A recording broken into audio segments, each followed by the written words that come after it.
But I also learned how to respect the office. You know, the person might be your friend, but he holds an office which you need to respect. Because the office stays, the person goes. Is he a guy now you can call on the phone? No.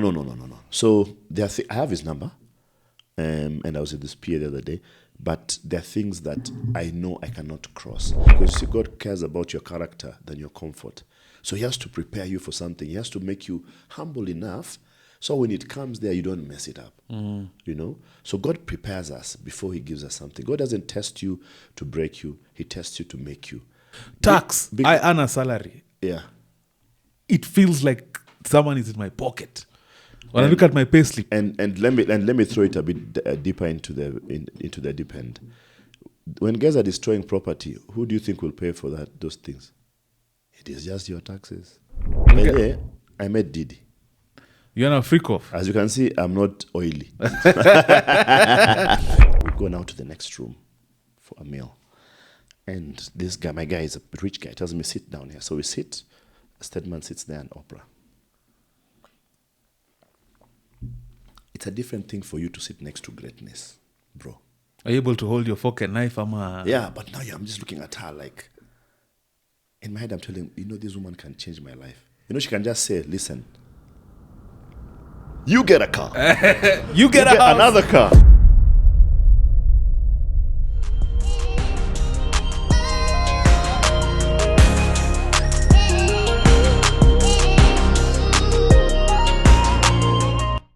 Every other time with Eric, another riveting episode. The episodes are getting better and better. Cultural phenom today we have in the house.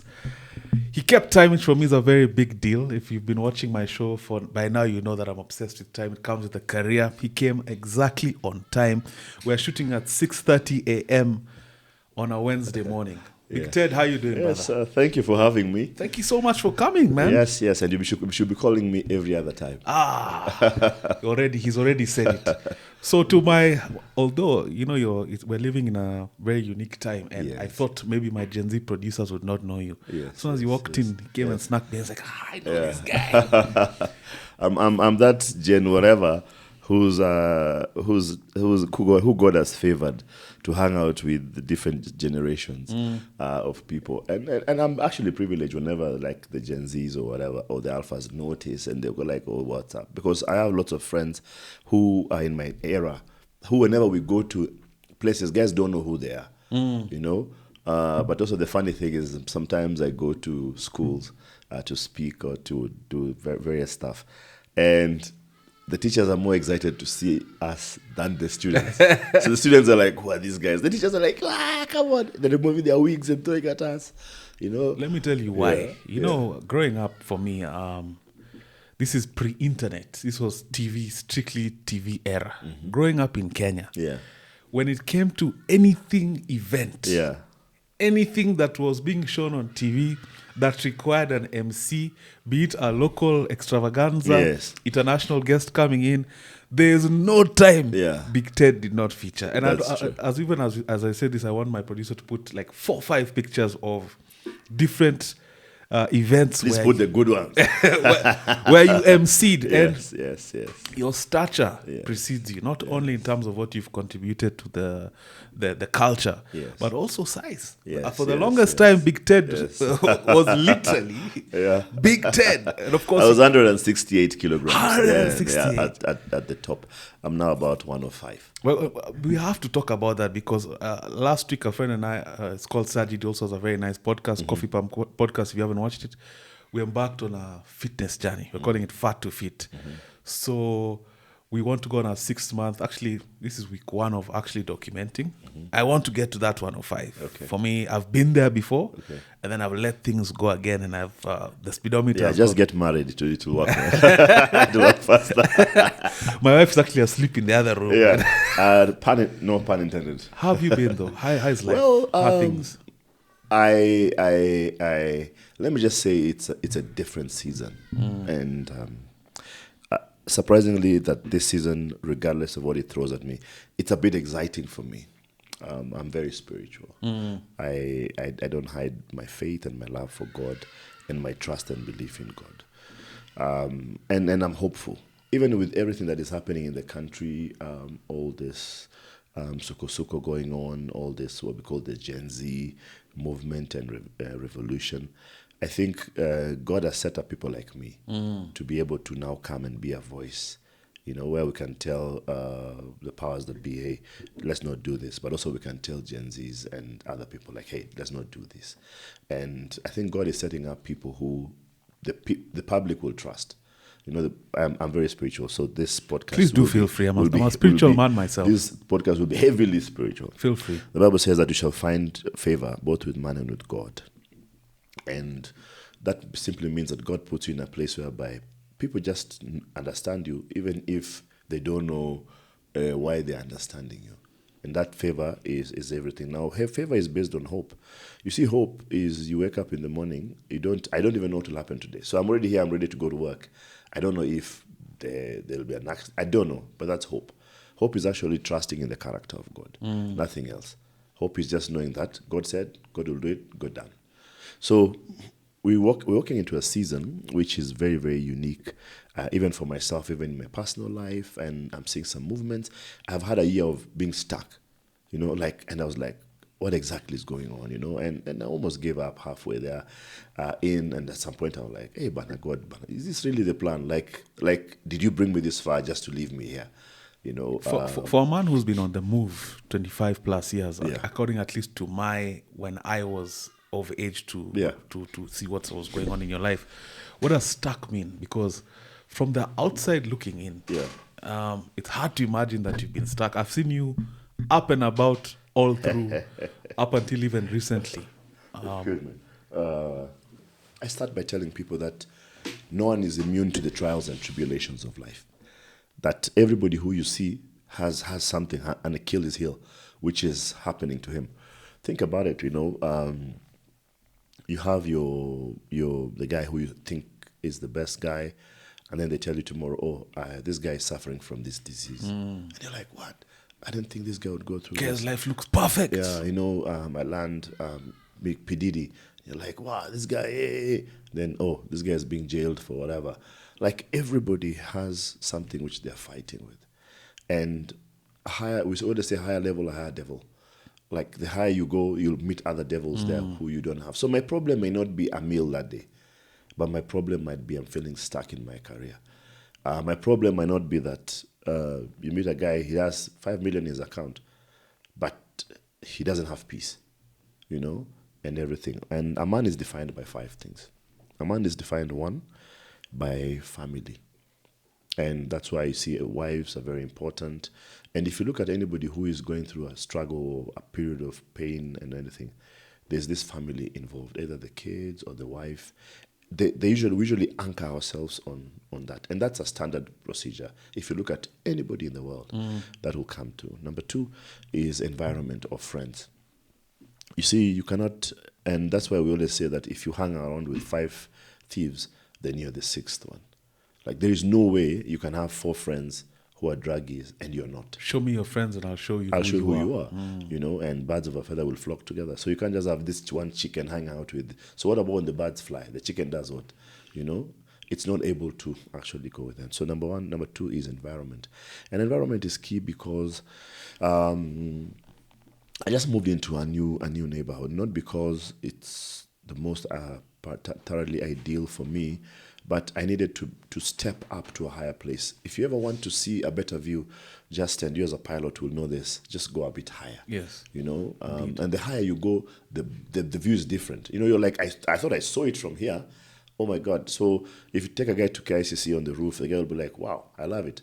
And then you go a bit higher, you go like, oh my goodness, it's even better. And the more you go, the more you see different things. So you're on a plane every day, you're 20,000 feet.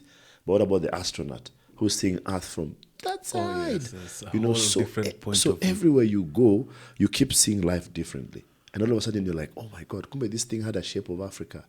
Oh, kumbe the world is actually round. Kumbe these clouds that we see, this is how they look like. If you see a thick one, we try and avoid it. It has all those things. And so that's very, very important. Number 3 is what we call work or purpose. It's very, very important for a man to actually have purpose or to wake up and go to work. I'm in a period whereby I'm rebuilding something, and I want to tell you, it's so exciting. For me to wake up, I got home yesterday at 1 o'clock. For me to wake, I'm sure even the guard, I left the guard asleep. But is that a watchman? I'm a sleep man. But I have a project I need to start today and tomorrow. I'm so amped. Man, I don't care. I'm actually, from here, I'm going straight to the office. To sit down and to schematize it and draw it up and everything. I have things coming up. I'm excited. Now, it doesn't mean that I don't have a part of my life which I'm like, God, man. Can we live here a bit before we go to 4 and 5? Yeah. And live here, I mean, because when you say you're a spiritual man, I feel like you're talking to me. When you talk about being amped about your purpose and getting home at 1 and being up here bright and early, excited to do this, excited to go about your day in terms of this newfound thing that you have. Yeah. I resonate so much because right now in the pursuit of my purpose, it keeps me up at night positively. Yeah. I'm not up at night lamenting. I'm creating the vision.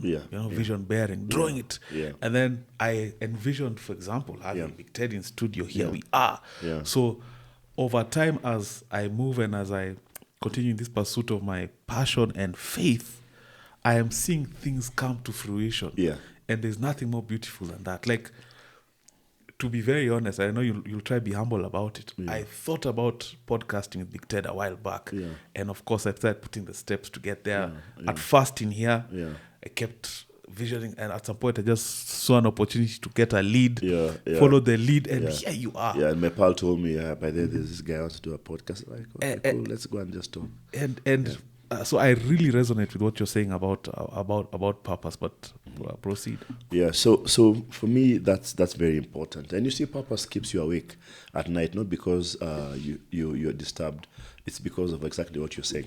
And one of the things that we need to do, and you just said it, it's actually in Habakkuk 2:2. It says that write it down and let it be known so that the herald or the angel can run with it. Many times we think of things, but we never write them down. So 10 years comes, you're like, I used to have this idea. So can you believe that there's a proposal I did in 2018?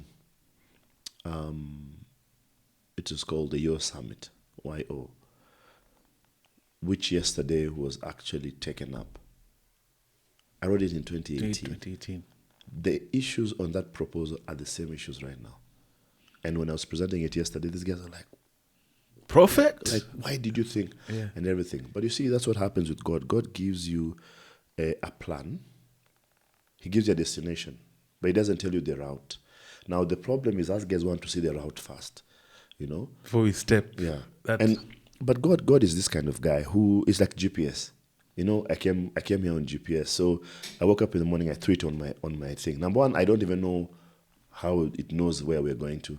But GPS has a lot of information which I don't even need to know. I don't even know where they got it from. So they have satellites, they have cars, they have trackers, they have so much which has built that road. I don't have to know. And it says things. Down to, in fact, when I sent you the pin, it says accurate down to 10 meters. Yes. Number two, you throw it in and you start driving. Now, what if I got to the UAP building and I took a right?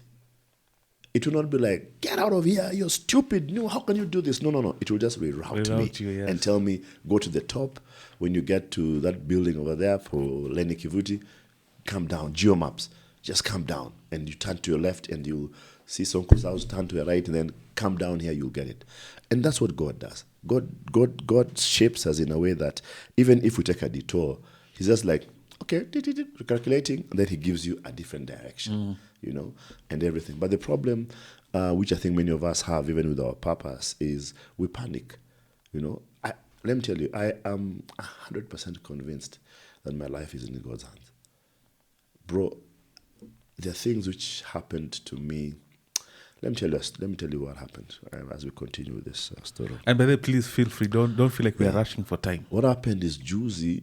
I wanted to move. I've been in a very small house for like the last 1 year since I came back. So I said, you know what? I want to move to a different digs. So I started looking for a house, and then I got these digs. By the way, dude, I forgot to give you this phone. You can shoot some mini for me. Some B-roll. Yeah. Feel free. But just clean the lens. It's an S25, S. Where? Eh? You must, even if you're shaking, it's okay. Let me hide my phone. Right, S24. I'm like, yeah. So anyway, we're back. You're gonna clap again, and we have to buy you guys a clapper. These guys' hands are really. Yeah. But I'm loving this. How do you? Before even we proceed, how do you? Because a challenge I find as a someone walking in faith in today's world as a man is what anchors you when sometimes you want to move on your own GPS. Yeah. The temptation to move on your own GPS when the real one, that one instinctively that God gives us, is trying to channel you this way. Yeah. But you're finding yourself. What keeps you, brings you back? I think for me, it's always it's the prodigal son. That at the back of your mind, you know. So I might be in the deepest of the depth, but at the back of my mind, I know it, and everything. So, and this period which I'm telling you about, I felt like I was lost. I felt like nothing was going on. But, the Bible says there's nothing new under the sun. It means there's somebody who's gone through it before. It means there is a resource somewhere. Do you remember when we used to blame information for ignorance in the world? But with the internet right now, it seems actually that wasn't the issue. Because we have all the information we want. Everything is there. You can Google anything and get it. Right now, guys don't even need counselors. AI is doing it for you. There's right now character AI? Yes. So guys are now putting in their boyfriend attributes into the AI. So these girls are chatting with bots as their boyfriends. There's everything. My good friend has trained his ChatGPT to be his assistant that can reply exactly as him to emails and as he wants. And about what we're doing right now with we're building twins for everybody. So they're building a twin for you. It's put everything inside you. So even if they want to administer medicine, all they need to do is to give you a twin. Like twin in the biological sense? Yes, but the twin is being built. It's a robot, but it has everything that you have, including all your ailments, everything. So if they want to administer medicine, they can give you a bot. Your bot will say, this is how the body is reacting. They say, okay, we'll do that and everything. So just look at where we're going to. But anyway, I was talking about purpose. So purpose, and I'm still coming to the issue of how we're able to stand and just look at anything. So purpose is what we live for. I now understand those men who live with like a briefcase and just go to Tao because they feel they must do something, It's purpose which is calling out to them. And great men respect their purpose. Great men must respect their purpose. What does purpose look like? Purpose is anything that God sets up for you, and it's predestined, but he has said this is how you will operate. This is where you'll operate in. And let me trust you. Trust me, once you walk in purpose, everything flows. It's easy. It has ease. Everything flows. Absolutely. And instinctively, you must also admit that if you're conscious enough, you quickly notice when you're out of step. That GPS will tell you, even if you're walking up, you will know deep down, I am now walking in out of purpose. This is not it. Yeah. I'm very spiritual, and God, what God has done for me is I always tell God that he can use me as an example, for the things he has promised to people. Like, God, have you promised guys who will just be successful? Use me. Just use me as this. Show these guys how you can use a guy like me, Have you promised someone you can raise them from zero to hero? Use me. Me, I'm available to be used. Have you promised that people will live in cities they didn't build? God, use me. So I was telling you the story last week. So I was moving to this new house. So I didn't have the money to pay for all the money that they required. I was held up doing other things. So as I'm talking to the agent, and I'm telling the agent, so he's telling me, we need this money. I look at it, I'm like, what? I don't have this cash. And I told the agent something. I told the agent, the day you guys give me a lease, I'm sure God will provide the cash. And I told him, I don't care how many guys you show this house. Go ahead and show them. No one's taking this house. If this digs is mine, it's locked. Even if you bring Bill Gates, he will walk around, he'll be going to pay. He'll not be able to pay. So this day comes, I'm just like, God, I've put your name out there I've put you on blast. So I'm in the office, and the lease comes. And in my head, I'm like, it's paid. What was it about this house, specific house, for you? What did it mean so much? What does it mean so much? It means it's peace. It's peace. And it has an allure of where God is taking me to. You know what God does with you? When God is taking you somewhere, he prepares you. Like he has to train you. So this area, this period, we feel like it's rejection. This area, we think it's you being denied anything. It's not denial. It's actually preparation. Because you see, God cares about your character than your comfort. So he has to prepare you for something. He has to make you humble enough so when it comes there, you don't mess it up. You know? So God prepares us before he gives us something. God doesn't test you to break you. He tests you to make you better. You know? Think about it right now. You want a Lamborghini, right? So a Lamborghini can handle you very, very well. Everything can handle, but can you handle the Lambo?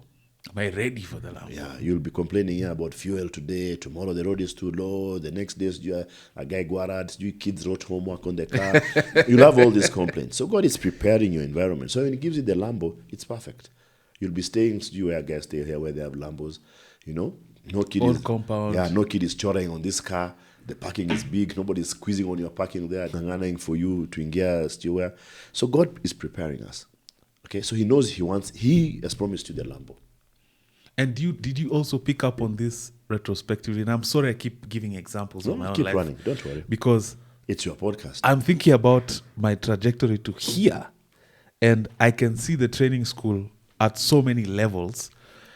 For example, recently I hosted an event for my company where I work. And my previous company, which I thought was a small environment, I used to be given such tasks. But it was training school for this. Yeah. This house where we moved here by faith, by fire. By the time we were looking at this environment, I didn't have the job I have yet. I've said it severally, I was earning 35K. We came with my that time girlfriend. We just looked at me. By the time the lady was giving us, she was trying to give me her number. I was even embarrassed. Yeah, like, you have to chenga it, yeah. Tumekuja kufantasize too. I didn't say I want.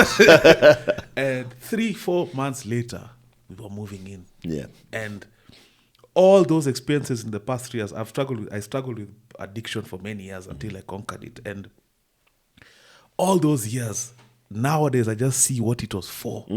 As I go through life, I keep saying, this was for this. Yeah, and think about it this way. That addiction period gives you grace for you to be able to sit with a person with addiction and not judge them. 100%. You see, if you didn't go through addiction, then you'll have been that guy, look at this guy. Yes. This guy is wasting his life. Yes. This guy, because now you understand the struggle. So God can put you in a place and he can trust you with people who need to be healed. You know, I've been at a place of lack in my life many times that when I meet people who don't have, I already know and I'm able to tell them, I don't have money. Remember it says silver and gold we don't have. But what we have will give to you. And what sometimes guys need is just that hope. It's somebody who will stumble on this podcast and go like, let me just watch this thing for the purposes of watching. And inside there, they'll find nuggets for life. Now we're just talking, but these nuggets will last eternity. Don't forget, the bamboo tree takes 5 years before it shoots out of the soil. 5 whole years. 5 whole years. That 5 years, other plants are growing, weeds are growing. Guys are like, sukwe kama ule, mbona unafanya hivi. And it looks like all the plants are growing. And then the bamboo breaks. And it starts to grow. And you know the bamboo tree, if you cut it, it still grows. Yes. So many times when you're not growing up, your roots are growing down. And that's the most important thing. So I'm signing the first lease. I still don't have cash. I'm waiting for my partner to come because we're going to get some money from the company. He's not there. He's not available.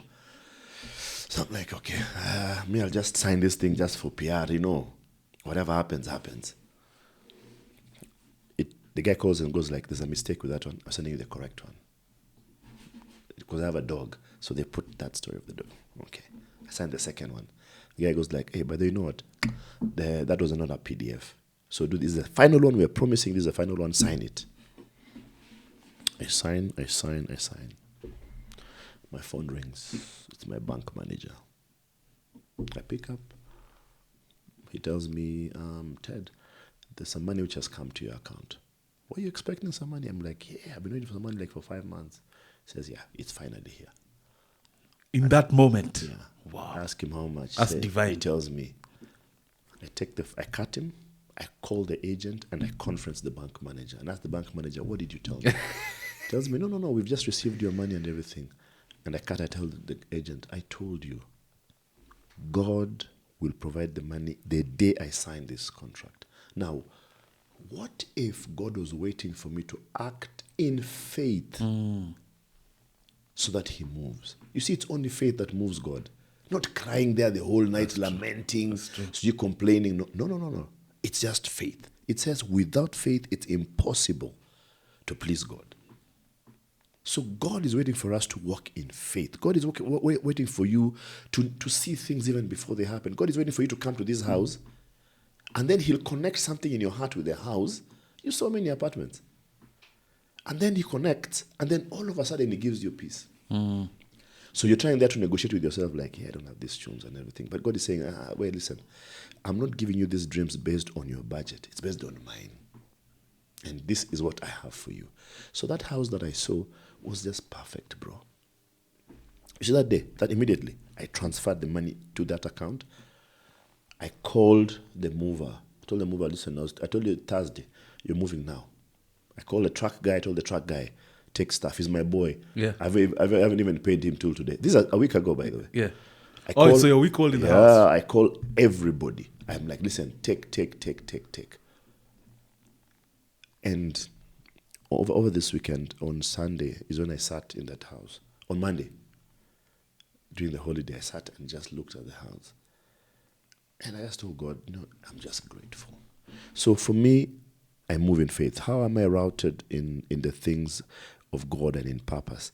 Because I believe in the character of God. I believe that, and let me tell you, I believe in the character of God regardless of what's happening in my life. And I can tell you, this looks beautiful, that looks beautiful. Yesterday I had an amazing meeting. Amazing. And God has been throwing things at me this last 2 weeks. Mbaka, you're like, think about two magas following you in Tao. And the faster you're walking, they're walking faster with you. And two of them are only attacking people to just run after you. Those two are called goodness and mercy. The Bible says that goodness and mercy shall follow you all the days of your life. All, not some. So I'm living in the awareness of God just being able to bless me. And I must tell you that a few months ago, I was in a very, very dull state. I was like, my God, Maze. Talk about it. What was not happening? What was happening? Because so you see, my story is this way that you're the boy off the block who made it. Survivor's remorse. You've shown up. Then one day you're told, you're going to America. To do what? As an ambassador. Consular General. I'm like, what is this? Even who's that Consular General? What does it? So I go check it out. And one of the things I always tell people is that nothing prepares you for this role. Like there's no school you can go to get character to act in a particular place. You either have it or you don't. Can I ask you a big guy question? Yeah. And by big, I'm talking about physically. Is being big part of... Is it like an anointing of sorts, you feel? Because in your life, when you're big or tall, and I'm speaking because I am, sometimes have you ever felt the pressure of who you are and how you look? Like, I have to transcend because I'm already a big guy. Yeah. I don't think I was given this for the sake. I have to use it. I have to use it to transcend. Yeah. And then it's like a cheat code that you can leverage also. Yeah. So remember, God prepares you for everything where He takes you. So definitely there's a reason why God gave you this build. Even the small guys, there's a reason, and there's a particular way that He wants you to use it, I remember during my time, and I've had this name Big Ted for a very long time. How did I get the name? I was just off high school and I was running around. There was a band called Heart, H-A-R-T. which is now like Heart At the band, but that was called Heart. Heart had 4 people. Right? A lady called Esther, which is called Esther Morakinyo. It had Sally Oyugi. It had Ted Josiah. And it had Peter Odera. The Ted Josiah. Yes. We've had him here also. Yeah. So you see, I was running after all these things. And then, so Pete is like, every time he says, hey, Ted, both of us come. So he's like, okay, you from today onwards, you're big Ted. You know? Now, I didn't know that he was giving me a character and an identity which I've carried my whole life. Yeah. So right now, many people know me as Big Ted than even my real names. Even the president. They just call me, everybody calls me Big Ted. Yeah. You know? So with it came this whole environment. Even now, when the guys go like, oh, you know, so I have friends who are just crazy. Oh, you're not called not so Big Ted, you know. But because of the weight loss. Yeah, I go like, no, my heart is big or my wallet is big. Or if I want to be naughty, if you know, you know. So I go,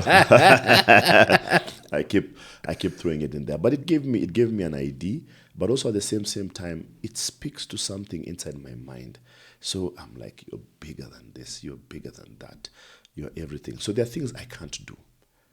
So I can't be that guy in the club who's dancing everywhere, dancing on the seats. I'm like, I can vunja this thing for no reason. In fact, I remember growing up, now when I was packing weight properly, I'd gone to visit a home for J.B. Masinde. The kids are Pastor. my friends, yeah, a reverend. And they remember till today, because I went to sit on their sofa. And I broke them bow up, you know. Big guy struggles. If you're big and you're watching this, you know all about being careful. Like, I always talk about functions with plastic chairs that you have. Not plastic chairs. These ones these new ones, these chivalry chairs. Yeah. In fact, if someone is watching this, she'll tell you we went for a wedding at Windsor, and I sat on this chair. In the wedding, so it was just quiet. Guys were praying, and I sat, and it just took my weight like.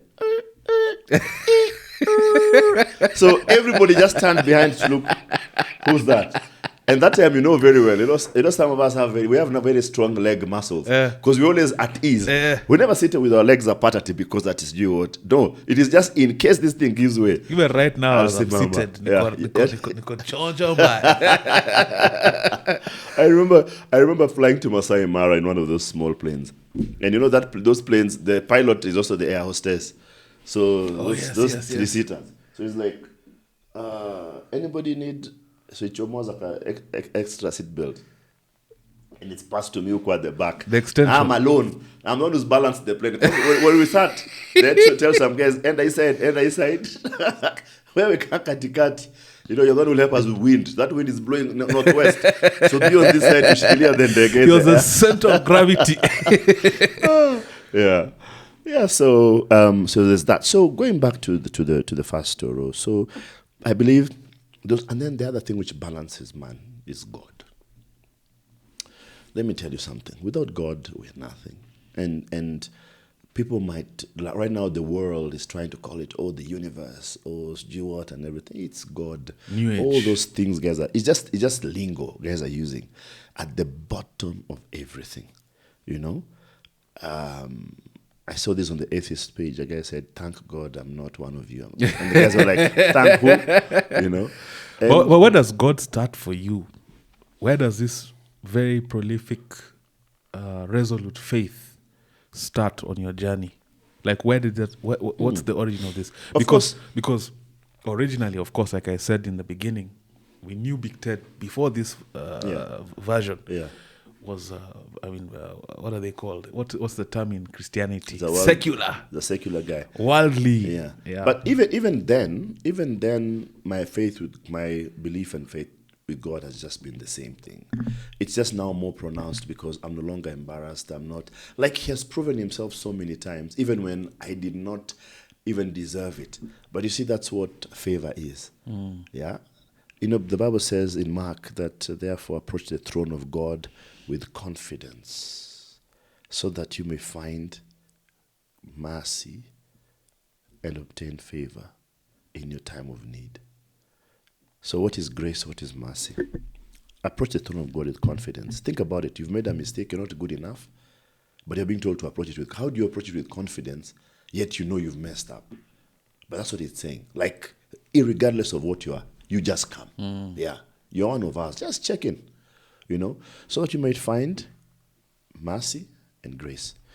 How do we describe these ones? Imagine you're driving from Nairobi to Nakuru and you're doing 200 kilometers an hour. And it's way, way above the speed limit, and a cop stops you. And as in Kenya, if you just see a cop, panic. You just start shitting your pants. Like, damn, is my tail light broken?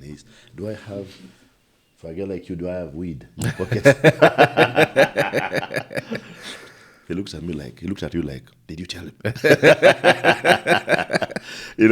And no, pun intended, but pun intended actually. No pun. It's not no pun. Pun intended. So think about it, and you see this cop, and he just stops you, and you're like, oh my God, and what have I done wrong in this car? Jesus, have I belted up? Do I have cash? Yeah, is this belt the correct type? And he stops you, and he says, hi, how are you doing? He says, by the way, do you know how fast you're going? You say yes. He says, the speed limit here is 80. And our fine is 300,000. So, you've made a mistake. You say yes. Then he tells you, I'm going to forgive you today. Out of the kindness of his heart. That is grace. He says, I forgive you. That's grace. That's why we say the grace of the Lord Jesus Christ. Like, grace is that you being in a state whereby umesaidiwa tu. And then he says, ukwenda Nakuru. Acha nifanye hivi, chukua hii 5,000, eka mafuta. I know some of you are like, it will never happen, but I'm just giving an example. That is favor. Is this something? In your time of need. Because you are about to be put in, you are about to be sentenced, and it's true you're doing wrong, but he gives you even in your time of need. So my understanding of this is that God, even, bro, let me tell you, I might be here spewing gospel stuff and spiritual stuff, but there are people who can stand and tell you, this is one of the most notorious fellows we have in this country. Notorious in what regard? Like he's not. Someone wrote on my profile the other day, "Oh, you're not what you write." I said, exactly. I'm not writing this because I'm a good guy. I'm writing it because I know that God is the good one. Do you think that's a common mistake we make as believers across the board, not just restrictive to Christians? Any doctrine where we expect perfection from people who speak faith. Yes. I think the problem is it's easy for man to accept God's wrath than to accept God's love. It's easier. It's easier for us to condemn, God, I'm suffering because I'm a bad guy. But it's harder for you to understand, God, you're blessing me even if I'm a bad guy. That's deep. So people are not able to understand why are you talking about God and you're not a good guy? Exactly. I'm talking about God because he is the good guy. And it also goes back to the thing of grace versus deeds, because we're all imperfect. In fact, I'll use the Bible as well. We're like filthy rags before. Yeah. If we are to base it off actions and the deeds that we do, there's no way I can lead my life that according to the doctrine would make me worthy of God's. But it's a factor of grace. Yes. That we accepted one into the kingdom and just the continual love. It's because he's being graceful to us. Yeah. So the idea around perfection is, it's a mistake. And as people, we also like to, that collective condemnation. Let's bring this guy down.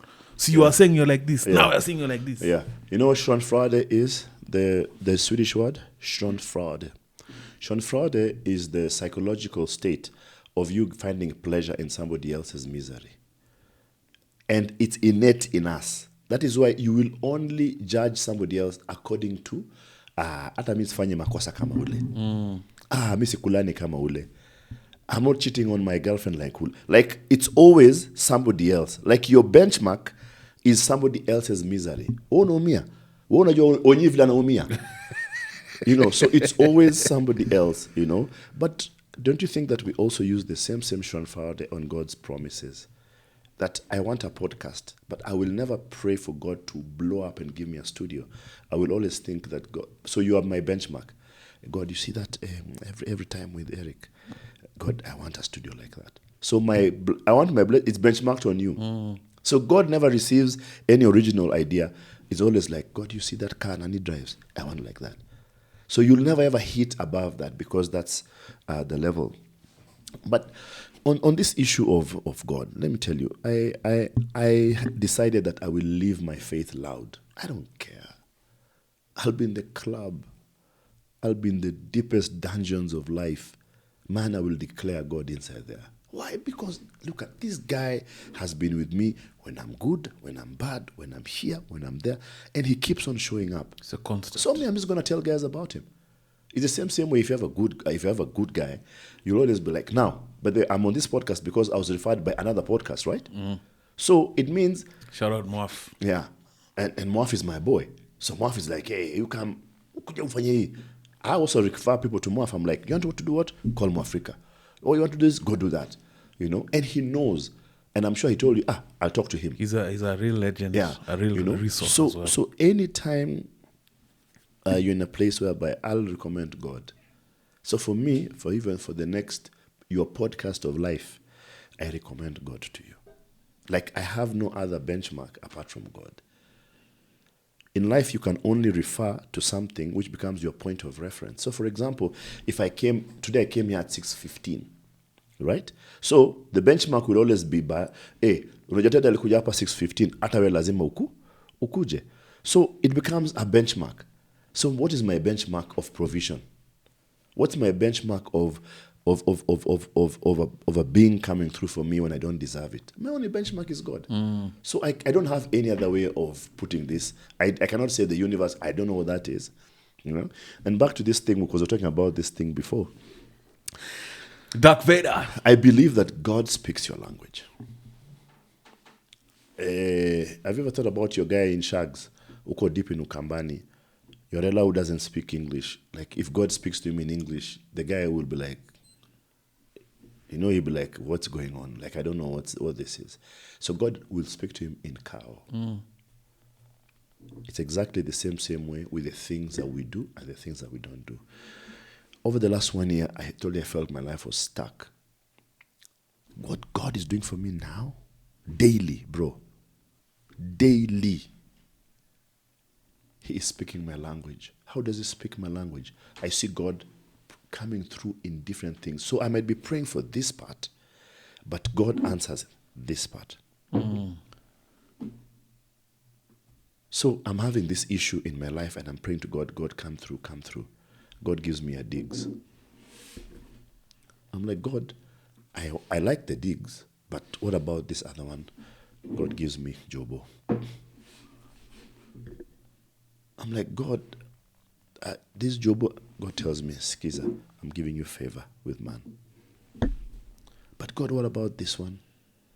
He gives me something else. Now, I'll be a fool not to understand what God is trying to do for me. God is trying to tell me, listen, I got you. Do you ever feel like your prayers are, or your wishes are over time? And I want us to touch on this because from the story of what we know about Big Ted, you're someone who's transcended levels, societal levels, from being noticed to becoming an MC, to becoming the MC for anything Kenya, anything brand Kenya, to working at Statehouse. Do you feel at those periodic levels that sometimes your prayers were small and then, like you've said, God answers you in a way like, boss, what are you asking for? Yeah. You're asking for this and 100%. I have this for you, you're asking for this. My office, I'm sharing an office with a friend of mine called Conrad Law. And Conrad, his office used to be an arboretum, but he took a step of faith and now we are at GTC on the 15th floor. Hey, views. But the view is deadly. Hey. You have a picture? Oh, yeah. We'll put it up on the and screen. You'll send me. I sit there, I'm like, I look at him, I'm like, did you make a mistake? But God keeps providing for him. So our consultancy is just growing and growing in stature, in small things. And sometimes I remember we were with him at one of the places he owns at 18 in the club. Just the other day. Me, him, and our other The new one or the old one? The new one. I saw they've done. Yeah, it's just down the road here. Yeah. And in the middle of us guys enjoying, he called the three of us together and he told us, let's hold hands and let's pray. Inside the makelele inside there. And we held hands and we prayed. The first minute you're like, we'll finish quickly, guys will see us, they'll think, But in the fourth minute you're like, wait a minute. Eric, do you know too many things happening in your life are prayers that you prayed for a long time ago that you've forgotten? For sure. Too many things. When I think about it, sometimes even when I look outside when I'm in flight, and I'm like, I prayed for this for so long. Now I'm forgetting. I'm like, I look. So at it, like, what should be your next prayer? It should be like, God, I pray that I take care of the things that I prayed for and you gave to me. That can only be done through. You have to be aware. I'm so aware right now about everything around me that anything which passes, I'm always like, okay, why is that thing happening? Why is that thing happening? Everything. I'm aware. I have a very, very high awareness. Now, in some areas of my life, I might be lagging. But trust me, my awareness is very, very high. The reason I was talking about this fellow here is I believe that God speaks your language. And sometimes we want to hear God in the way I hear God. Okay? I don't believe in ghosts.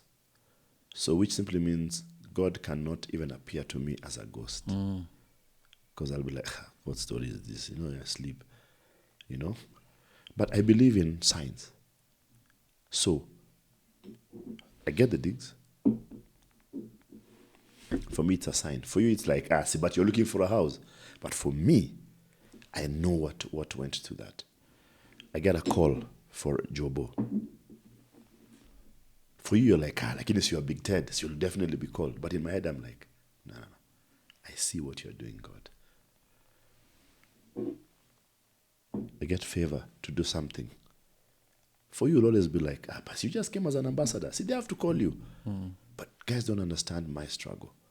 But when God shows up, and that's why sometimes you go through a period whereby you feel you're alone. Do you know why? Because God wants when he shows up, you will know it's him. You see, if I call up and I'm go like, Big Ted sorted me out. Every time it's Big Ted, you'll be like, Big Ted becomes your God. But he wants sometimes to leave you alone. Even the guy you'll have called, I don't pick calls. Even me, I call, I go like, even me, guy, I'm dry. But he shows up in a way that you definitely know it is him. This is God. It's God's way of talking to you. Think about it. You're driving, let's say you're late. You have a flight. So you're driving and then you just see traffic jam all the way, and you're like, you know what? I'm gonna miss my prep time. And then you just see a road through South Sea going up. There's no moti. You're like, wait a minute. How come all these guys have not seen this road? You go back, you chomoka there, you chomoka airport, A1, clean. Yeah. You appear, you're in the airport even 20 minutes before time. And you go in and you're like, I'm there. And then you think about it, you go like, that was God. There is no way that would have happened. And we have many moments like that in life where it's as clear as day. Clear enough for you to be sure, but just enough also for you to cover a little of doubt. But you, as a man of God, you've rubbed shoulders with modern day king. Next time we can cut up. So the second sip is bread. With modern day kings, kings of our day are presidents, kings of our day are high society. You were handpicked by the former president. So you've rubbed shoulders with power. You've interfaced with power based off a talent that came out from your youth. Now, what was that first experience when I mean, when a guy like the former president Uhuru first summons or calls you upon you, what is that like? So the first guy who actually called me is the current president. And he took me to Uhuru. So this time he was DP? Yes. No, that time he was minister. And he told me something. He told me, if you're good, if you are good. Actually, it's Duale. And then he introduced me to the president. And then the president, after we finished, introduced me now, took me now to do that. What's the setup? Where are you meeting Duale? Where is this? So this is what happens. It's an election. Jimmy Gathu was the preferred moderator for many events. So they call him, but he's at Royal Media. So he's like, I can't come because it's a political thing. So he says, but I will recommend my brother. Now, I've met Jimmy Gathu 20 years before when he was doing Club Kiboko as a young guy. And I was at the showground. And he goes like, I went and told him, I want to be on TV. He tells me, Sawa ingia hapa. They told me, oh, I like you, come next week to the studio. I went to KTN, like that. So we became boys. And we're there, he goes like, there's some guys doing Jobo, so watcha, they'll call you. I've told them, you do it. And I go in. And when I went to Lyco, there used to be an executive. Grand Regency. Yeah, the Grand Regency. We go on top, there used to be a VIP club. First of all, you enter at a door which is not even on that stair. So I went in, I met Duale. So he asks me, Nini, talks. Tells me, by the way, my boss is coming. You'll do it. Oh, okay, good. Kwisha. And like no many stories. Kidogo, a guy walks in, there, white shirt. Please don't rush. So Duale, from way back when the hierarchy between him and current guy existed already. He said, my boss is coming. Yes. Okay. Yeah, my boss is coming because they're launching a party. It was 100,000 shilling dinner. So he says, if you're good, I'll introduce you to the boss. The boss comes, tells me, this is Nini, he's been referred to us, he's our MC. Nini. Then he says, ask me, so what can you do? Tells me, okay, if you're good, Nini, but today I'll only pay you X amount. I say, okay, sir, cool. I go, kill the event. I finish. Freestyle? Yeah. Kill it properly. Dead. And that's something I tell people about the God-given talent that I have, that I can obliterate any stage.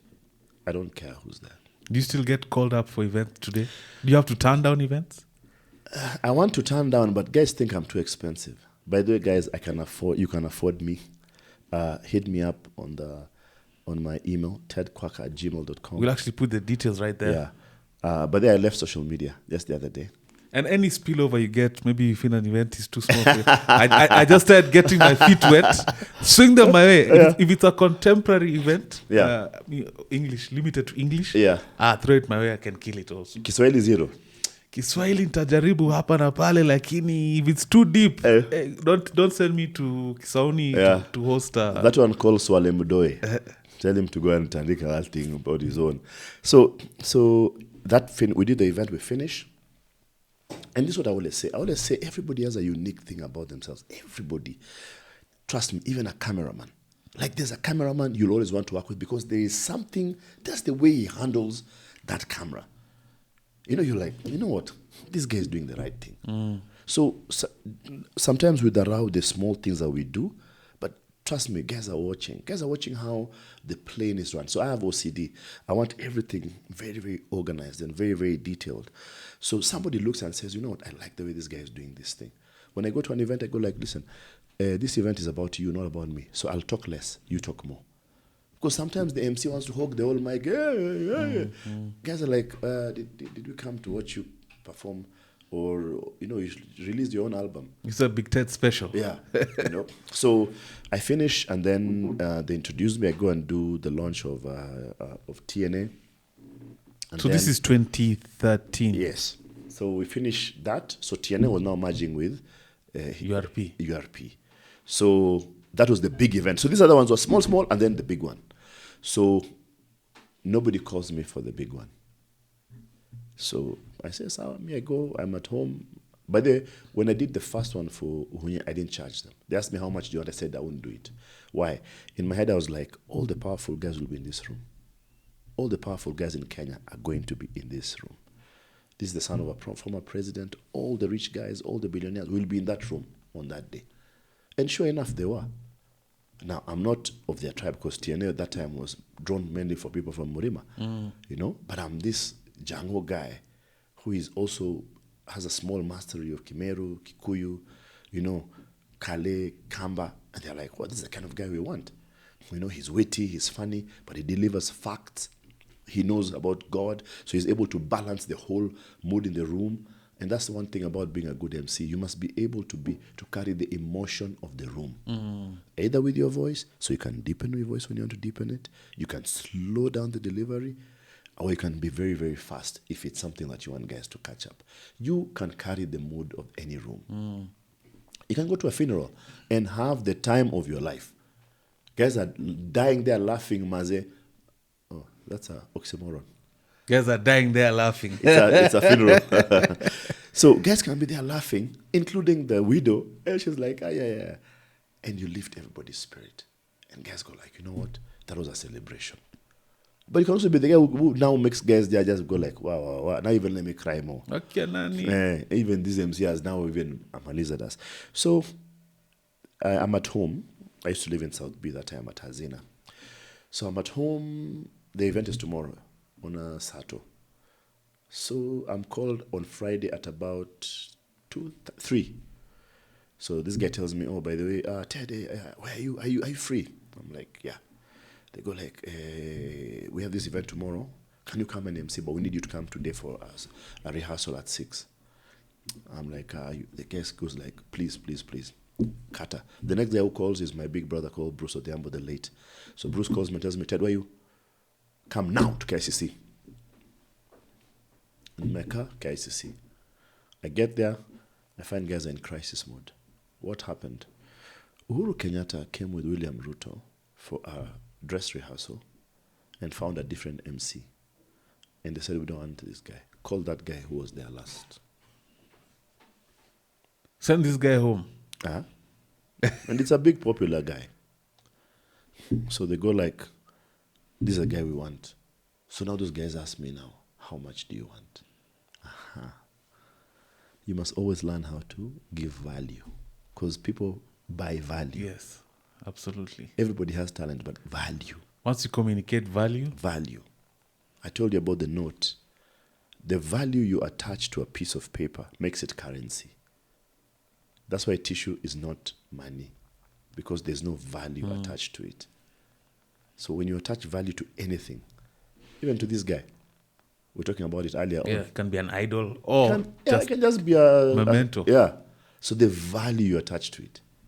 If I worship it every morning and everything, then I give it value. So how much are you quoting? How much do you give? A blank check. That one I ate like about 200,000. 200,000 is a lot of money, cash. Yeah, then. And that's for the day. Yes. They chapped me 200 G's. I came. I killed that place. Killed it. Taught people different languages. Taught them how to say Torehamwe together. Hulihalala. And this is off the dome. Like off the... Yes. And I'm just running through. Guys are laughing. Guys are happy. Guys are serious. Guys are not. We're just going. And then I started something. Whereby I stopped being afraid to actually engage the people on stage. So I invite, let's say, Uhuru Kenyatta to speak. But I tell him, before you speak, tell us there's this issue that Kenyans have with this part of life. What do you think we should do? 5 stadia. 5 stadia. You know? In fact, if you watch the video for that 5 stadia at Kasarani, I'm the one who asked them about the stadia. Oh, really? Yes. So you also saw Sakaja before the wealth? Oh, yeah. That time he was a young Turk. He was a young Turk running with Uhuru Kenyatta and being touted as the next big thing. But I got to ask, because those guys were a wave. And the wave was money. The wave was palpable cash. Was it? Jubilee? I think it was the narrative. The narrative was told well, but it's a narrative. There was a machine behind that narrative. Yeah. You see, and we talked about value just now. If you pitch value, then money comes. If you pitch value, money comes. So did you become the MC for the whole Yes. So tour? We finish. They're so happy. We go for this dinner afterwards, and the boss says, we're going with this guy everywhere. So I get on the roadshow truck. Now we're going. It's 200K pop. No, now is, of course, you now do economies of scale. And also in my head, I'm like, I just want to roll with these guys to know. And that's why I came to know all these politicians, you know? And guys remind me of things. Oh, well, you're the one who gave me a seat in Nakuru. You're the one who was in that truck. You allowed me to panda. Guys had refused. You know, what's Ugunye like? There's one big security chief in Kenya. I remember meeting him. He was now the commissioner of police, and he told me, "You remember you froze me to get on the stage." I'm like, "Yeah, I was just doing my job." Oh. You had to double up as also. No, because you see, there is, and that's something about responsibility. Responsibility calls for you to step into shoes, even if you have not been given the authority to do it. Because you're there and you're like, this stage is full. It will fall down. It'll collapse. Guys, we can't have any more people here. Somebody needs to take control. Somebody needs to take that space. What's the guy like in person, Uhuru? Very easy guy. But let me tell you. You see, like our current president, I tell guys that, you see those things he says, nimetoka hapa Marti, nikaenda wapi. He didn't rehearse. He knows all those things at the back of his head. But I want to know, I'm talking about first Uhuru. Because I want to compare the two. I've said this on. Uhuru is a very easy guy. Very, very easy guy. Describe the easy, because... Easy meaning, for example, the kind of conversation that I have with him would be, just tell him, hey boss, what kind of shoes are these you're wearing? And then he'd laugh. He would ask, why? I'm like, man, you're the president. Talking about a Sketcher. He tells me, no, these ones I bought them in London. I go like, okay. And that's the other thing, by the way, which happened. Right? Maybe I've been throwing in my wish list there, but I will do this. But I also learned how to respect the office. You know, the person might be your friend, but he holds an office which you need to respect. Because the office stays. The person goes. Is he a guy now you can call on the phone? No. So I have his number, and I was at this PA the other day, but there are things that I know I cannot cross. You know, let me tell you. You've never been out, whiskeyed out, and you're like, what's the pigia umse? Aliniambia, whenever I need something. No. Let me tell you, I learned a lesson. The lesson is never tell the king your problems. You see, he's the president of 52 million people. So think about it. And you know this better than... Where did you grow up? Nairobi. Of course. Where? Oh, Langata, Gigiri. Okay.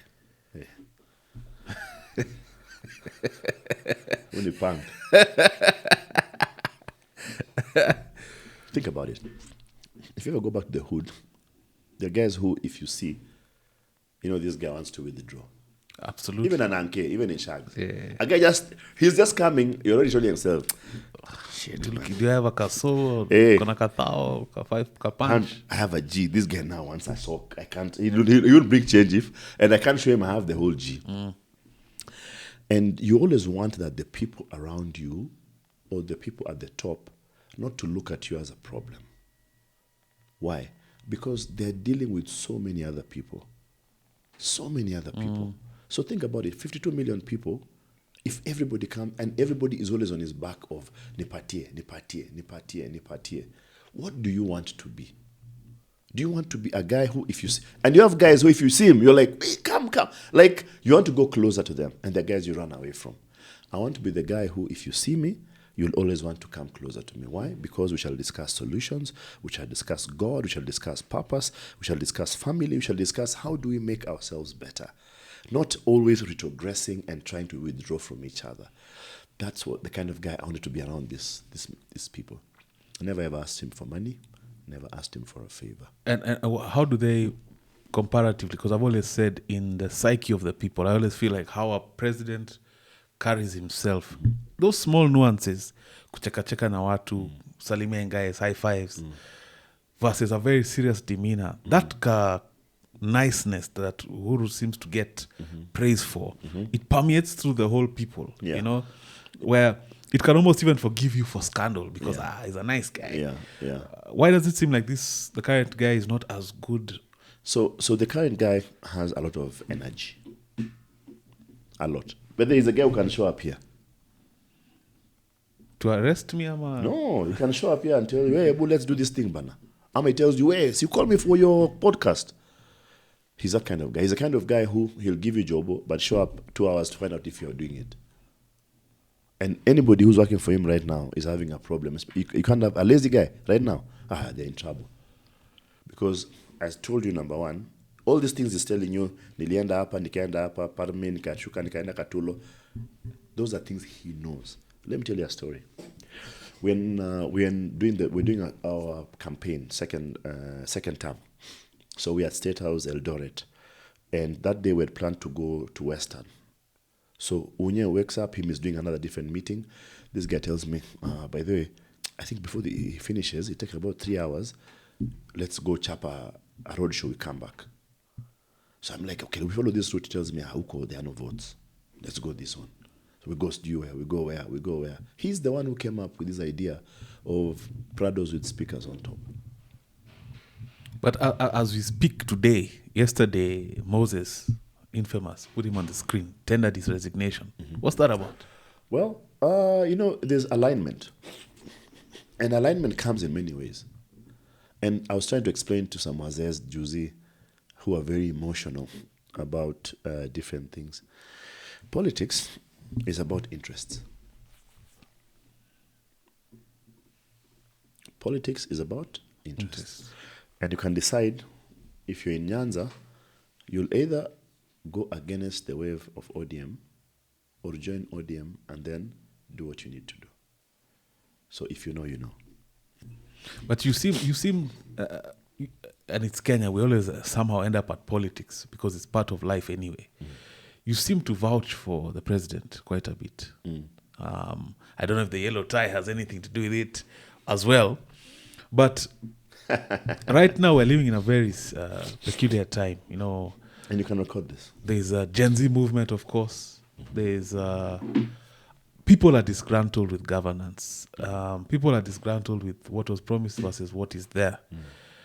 I know people speak of hardworking guy, but hardworking guy, I always use myself as an example. For many years when I was struggling with addiction, the word was potential. But potential at some point was it's just potential, man. Without action. So what's not happening? Okay.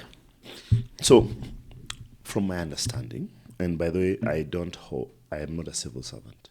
So I don't hold fort for any opinion. Anything which I say is actually my own opinion and everything. Let's say you're given a job. You're told you have to build a house. Okay? You come to the site and find that, okay, it's mchanga, but at the bottom is rocks.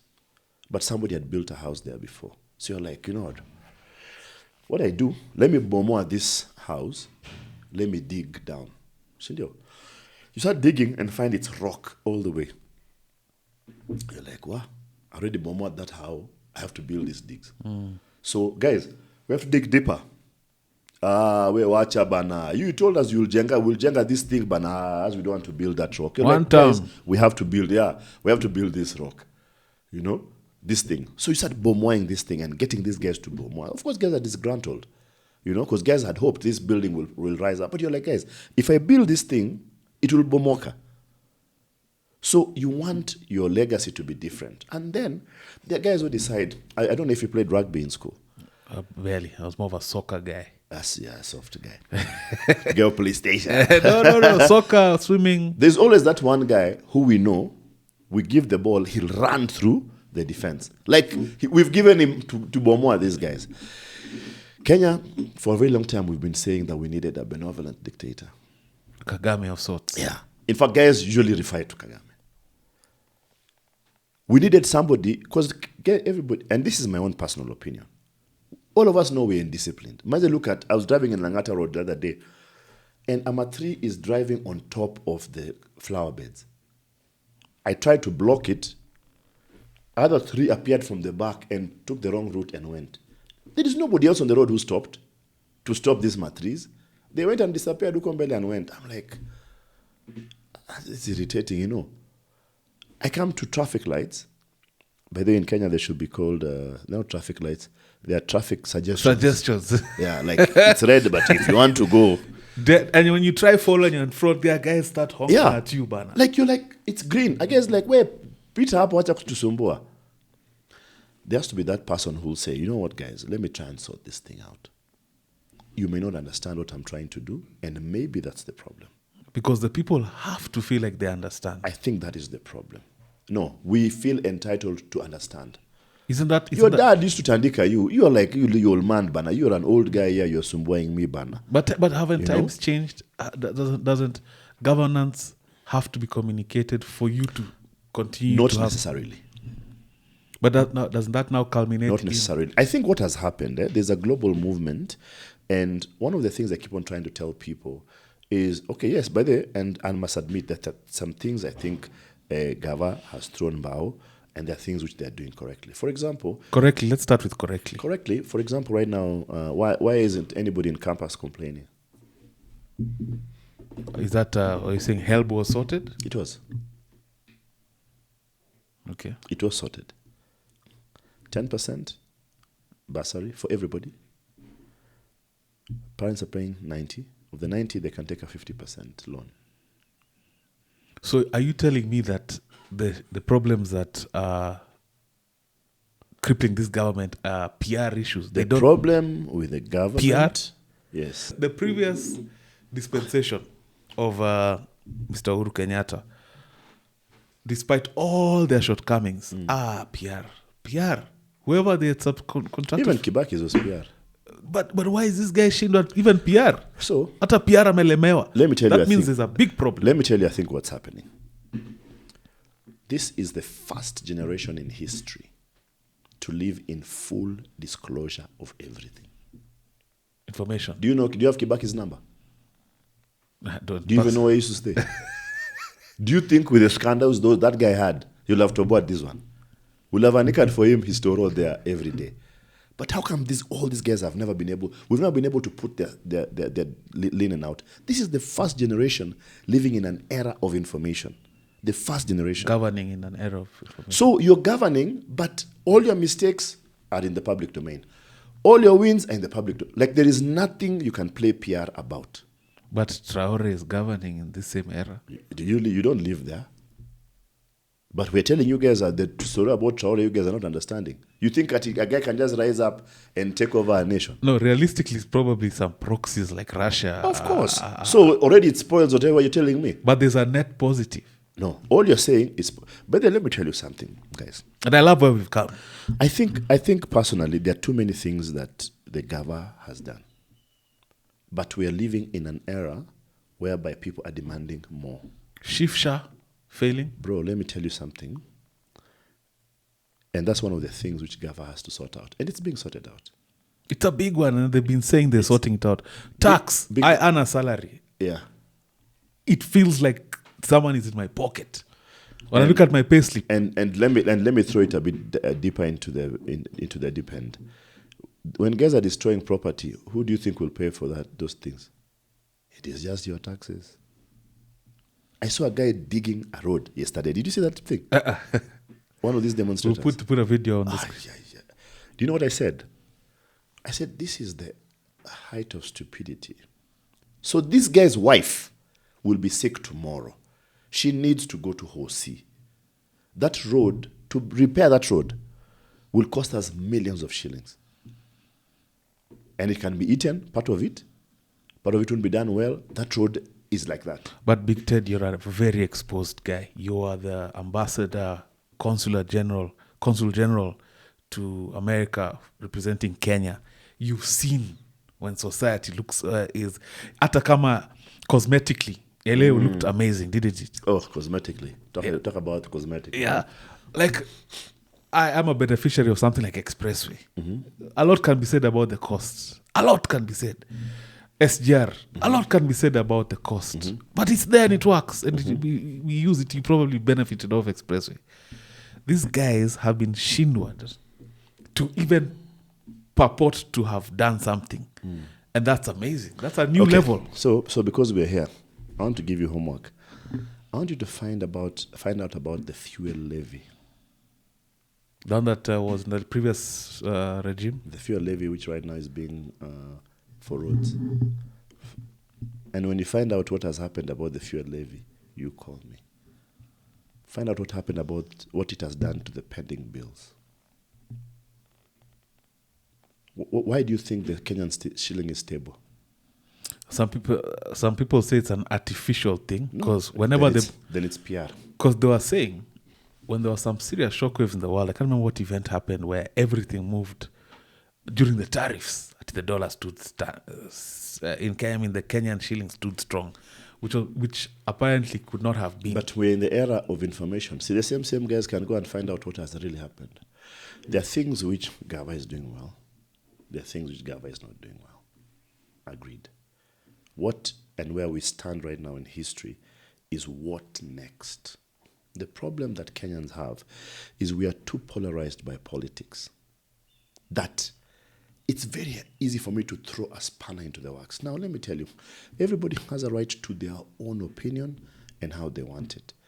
But I have not heard any of the opposition guys right now actually give us a solution to anything. Hi, cousins, is not a solution. You pointing out my problems. Oh, you did this, you did. Okay, sour. What are you going to do? Give me 5 points and say, this one, this is how we shall do. This one, this is how we shall do. Give me your actual point. And I think what we need, and I pray that God raises a new generation of politicians in this country. Even if it's young people. Are you one of them? Would you like to be? I'm not a good liar. I get caught just trying to lie about simple things in the digs. So we would see your 4 trillion. Yeah, I can't lie to you that I'll build a road here. You've heard this joke about a politician who went and said, mkinipigia kura, nitajenga daraja. Someone just said, excuse me, mheshimiwa, hakuna mto, hata mto nitajenga. I'll find it a bit hard to do that. But I believe that God has put me in a space of governance and that I'm able to offer balanced opinions and balanced directions. And I hope he gives me the grace, if and when that time comes, that if I make a mistake, I'll be able to say, you know what, guys, I goofed there. This is what we want. Or what can we do to go to the next place? But also, I think also, this season calls for a very mature conversation, whereby we are like, we can't undo this one, but we can stop here and say, this is how we shall now go to the future. And we put checks and balances. Through the ballot, you mean? Or through the ballot and through raising responsible leaders. The problem is the same guys in the opposition have been around for the last 40 years in government. But I think that right now the cry from the Gen Z is not that we want an opposition like the one that we see now. In fact, the cry is that we want that whole collective gone. Mm-hmm. But how do they go? Through the ballot. Not necessarily. How can they go? There's the ballot, yes, ideally, in an ideal world. I always say I'm a millennial, so I can see things a bit more maturely in that Sarafina-esque feeling of maandamano. If it was to go the full scale, it'll be the joy within it will be very short-lived. It'll be a day, and then now that vacuum will be taken over by some potentially very dark forces. Yeah. So we don't want to go that route, yeah? But it's still a route. If the people feel aggrieved to the point where they are willing, unfortunately, it remains a route. But let me ask you, because we are living in an era of information and being informed about the choices that we make, what exactly do we want? Because there are guys who've been in this thing, like, they just play ping pong. Like, bro. Wanabadilisha jezi. Yeah. And we just go on celebrating the same guys. So if the problem, this is what I feel. If this was whiskey or vodka, and I start pouring water and it starts overflowing, within no time I'll have more water. Pure water, yeah. I think that's what we need to do to our political system. We need young people, millennials, Gen Zs, to say, you know what? We want change. I am standing for change. And then we throw our weight behind these guys who want to make change. But what happens when people cross over? I famously said Sakaja was supposed to be light rail in the city, light rail. We had rumors of trams. We've gone again back to the pipe. if this water here is 3 and this thing is 80, there's no difference you're making. You'll be the lone voice there shouting yourself hoarse. Didn't he surprise you as well? Because you guys are No, I knew. By the way, Sakaja was actually touted long time ago to actually be a very great leader. And Sakaja's dream was to be the president of the Republic of Kenya. You said was. You think now there's absolutely no chance? No, I haven't spoken to him of late. But that's what he wanted. Babu Owino also wants to be the president of the Republic of Kenya. And I think he has great potential actually to be the next Raila Odinga. I like how you said the next Raila Odinga, not the next great leader, because those are two separate things. Yeah. You know, Raila is an enigma. So you need to look at it in terms of that sphere. I remember asking a long time ago when I first joined politics, who will be the next this, the next that? I was told leaders rise. Leaders rise. So the idea here is, and I see very many young people, even in this Mandamanus, I wish we would just nurture them. We give them more chance to stand and lead their generation into greatness. You know, I see a lot of people right now. Morara tried. So I have my thoughts. When I look at different things, I have my thoughts about how people operate and what they do. Let me tell you, I'm looking for a leader right now who will inspire me to love my country more. Patriotism. Yeah. We had IQ Watson here, and he spoke about one of the things that plagues Kenya is a lack of, and I think tied to that is a lack of a definitive identity. And of course also lacking patriotism also comes from a feeling like you're disappointed with what's being, or how you're being led. So it's hard to feel like... Yeah, but inside there's also self-sabotage, which I want.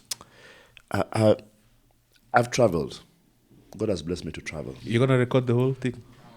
Oh. Hey, you're tense? No, not at all. You're like, hey, this minus Jad. That delete nini vitu zingine kwa hiyo simu yangu pia. You've traveled? Yes, I've traveled quite a bit.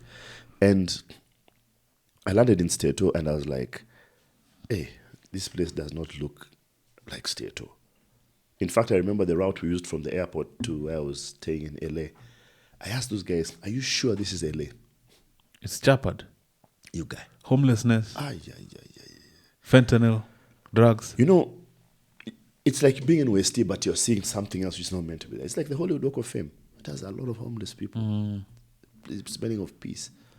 But this is drug related. Yeah, they have a problem with people homeless people coming in, because it's a very warm area. But they have packaged it in a particular way. So I think number one, we can package our struggles. Let me tell you, Kenyans love Kenya. Kenyans are patriotic. I love Kenya for sure. I think Kenyans. I was there 4 days ago. I was at 18. During the marathon, the breaking of records. The day just before Monday, on Sunday.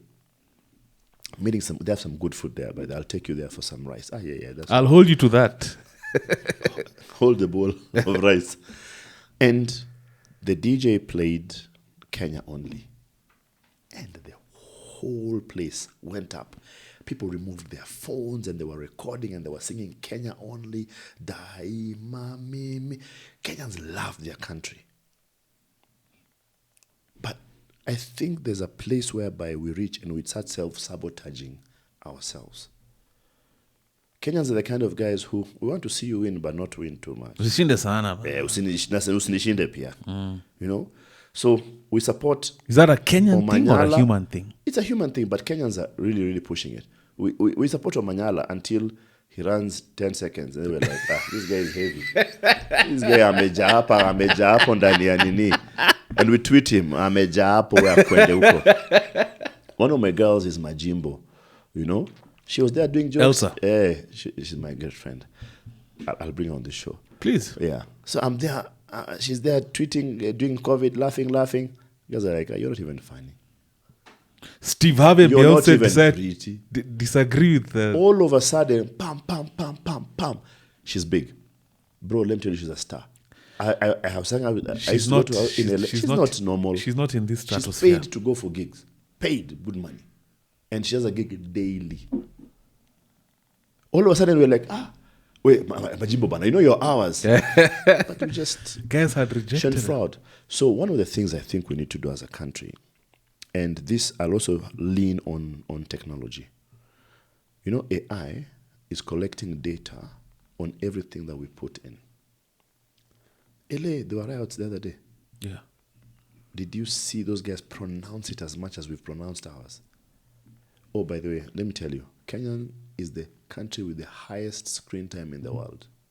Really? Kenyans spend 48% In of the their world? time daily on the screen. Actively, passively. Active. I'm a big podcast guy, so a lot of my in between time I'm listening to podcasts, but not watching, listening. Kenyans are heavy on social media and on the phone. But what if we say, listen, guys, we have a challenge here. It's okay. We've accepted. We have a challenge here. But also we have a country we want to build tech here. So how do we protect this guy? So one is political, nini kila kitu. But also we want to build image. Some of these countries are so broken, but position themselves here like they're the best place in the world. I hosted a group of 140-something businessmen from LA just the other day. Yeah? 2 days ago, 3 days. And when we're planning it, this guy says, oh, so they test in the group, hey, I hear there are riots in Nairobi, guys have died, oh my God, is it safe for us? And I asked the guy, you live in LA? Yes. 7 people die there daily. Have you moved? Carjackings in LA is high. That it's not even a big issue anymore. The homeless problem is big. It's become a It's big not an problem. issue. I've never seen many homeless people in Nairobi than I saw in LA. In fact, in Nairobi, all homeless guys have their home. You know that? There, they don't have shags. So their guys, your guy is homeless, he's homeless. Literally, yeah. But you never position that. They never push that as the problem. So it's never that, it's a failed state. Hapa hakuna kitu inaendelea. No. They're very clear. They're like, there's a place the place needs to go to. There's the challenge we're dealing with, and there's where we are right now. You bring up a very good point of view where two things are true, where things are bad, but perhaps they're not as bad.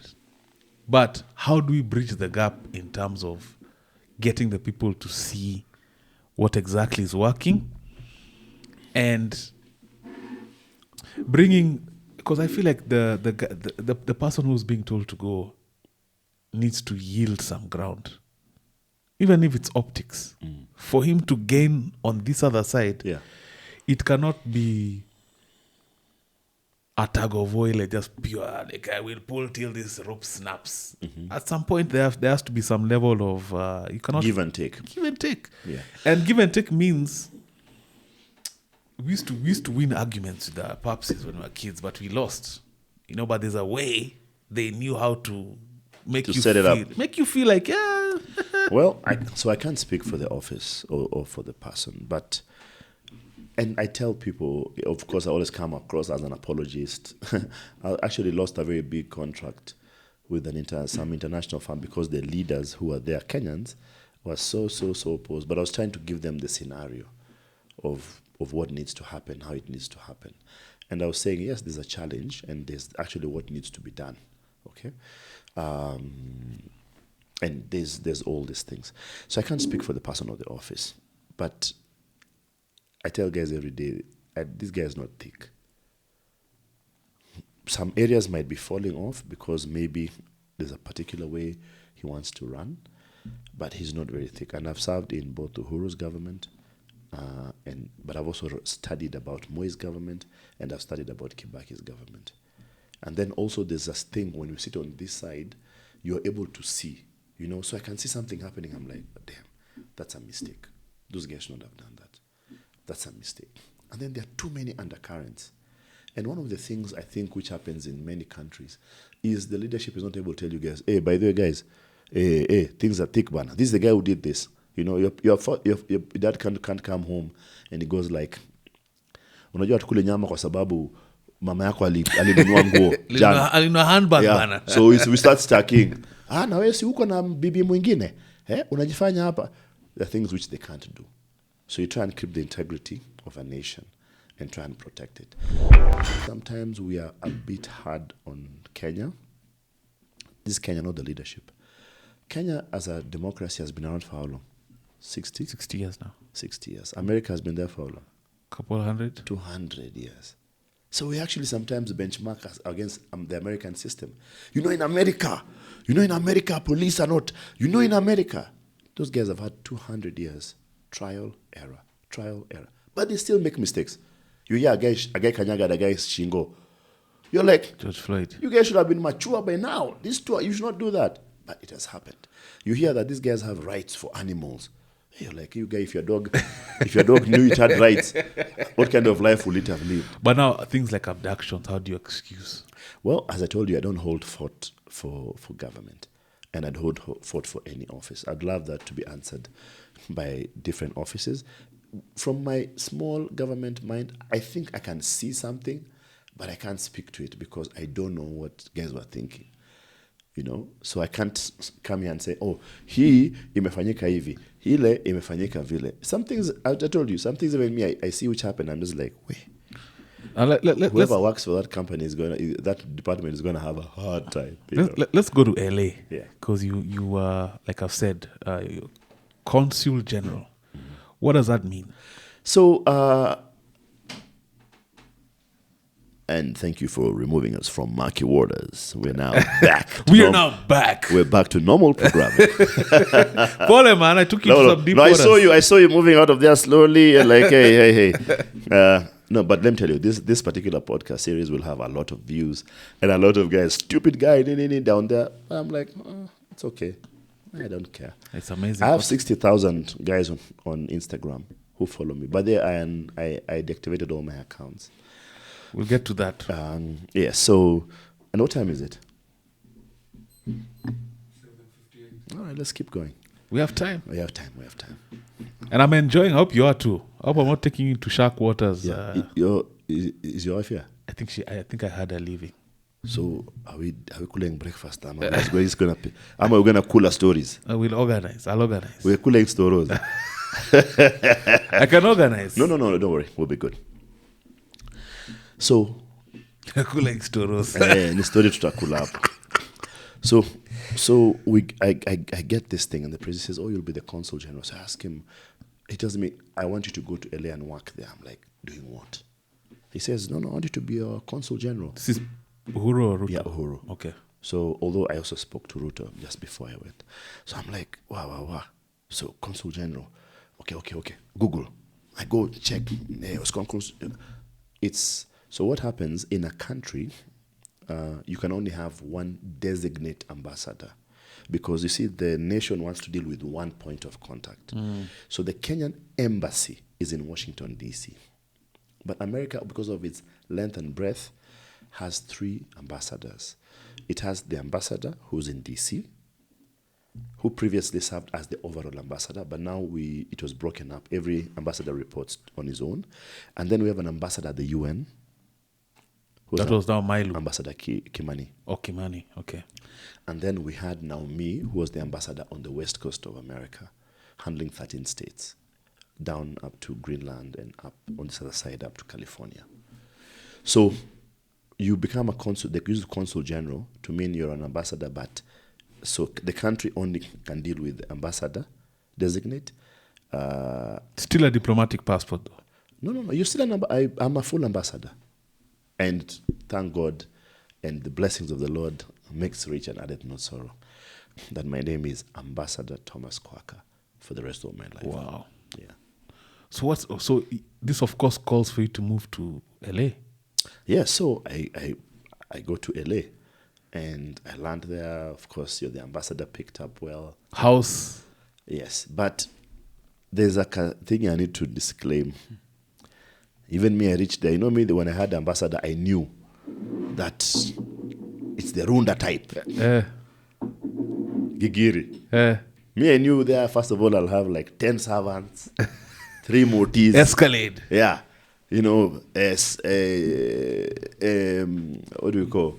I'll have a golf membership. Secret service. Yes, guys following me with the mosquitoes. You know, some 5 jungus behind there where I'm telling what to do. I get there and find that the way we elevate the ambassadorial roles here is not the way it is there. So what does it look like? What's the house? Number one, I didn't have a bodyguard. Nothing. There was a dere, but he works within the time that the law has stated. So that's what, 8 to 5? What is 8 to 5. What's the house like? Just a normal digs. What's a normal digs? We're speaking to Kenyans, man. These are digs in LA, Los Angeles. So man. let me help you. I wasn't living in Runda. Were you in... and I was not living in Nyari. Were you in LA? I was not living in Gigiri. Langata? I was living in... You know those old Kile houses? Yeah. I was living in... the area is... So, what divided where I was staying and Beverly Hills was a road. So I was not in Beverly Hills. I was living... You know how... I live at Bomas. So, you know, I was telling someone... He lives in Karen, Bana. Huh? I told someone that yesterday I was meeting some friend, and then he just told me, no, that's Langata. But Karen technically, by the way, is Langata. Karen is Langata. It is lower. It's upper Langata. Yeah. It is Langata. It is Langata, yeah. So that's actually where I was living in LA. I wasn't daddy, but I was... Did you have a housekeeper? No, there was just a Nini. Nini used to come every day, a Mexican person to clean the house and go. Had to be a Mexican, eh? Yeah. And so it's not, when I got there, the allure of all these comforts that I had in Nairobi were not there, you know. And I was like, hey, man, I thought it's going to be that UN thing, you know, you know, the way we look at these guys, you know. Salary? How is it? No, there's a salo. In dollars, am I KSH? You can still be converted even 3K into $20. The only problem is that you're living in an expensive place where Ngata is like about... fuel was it $10?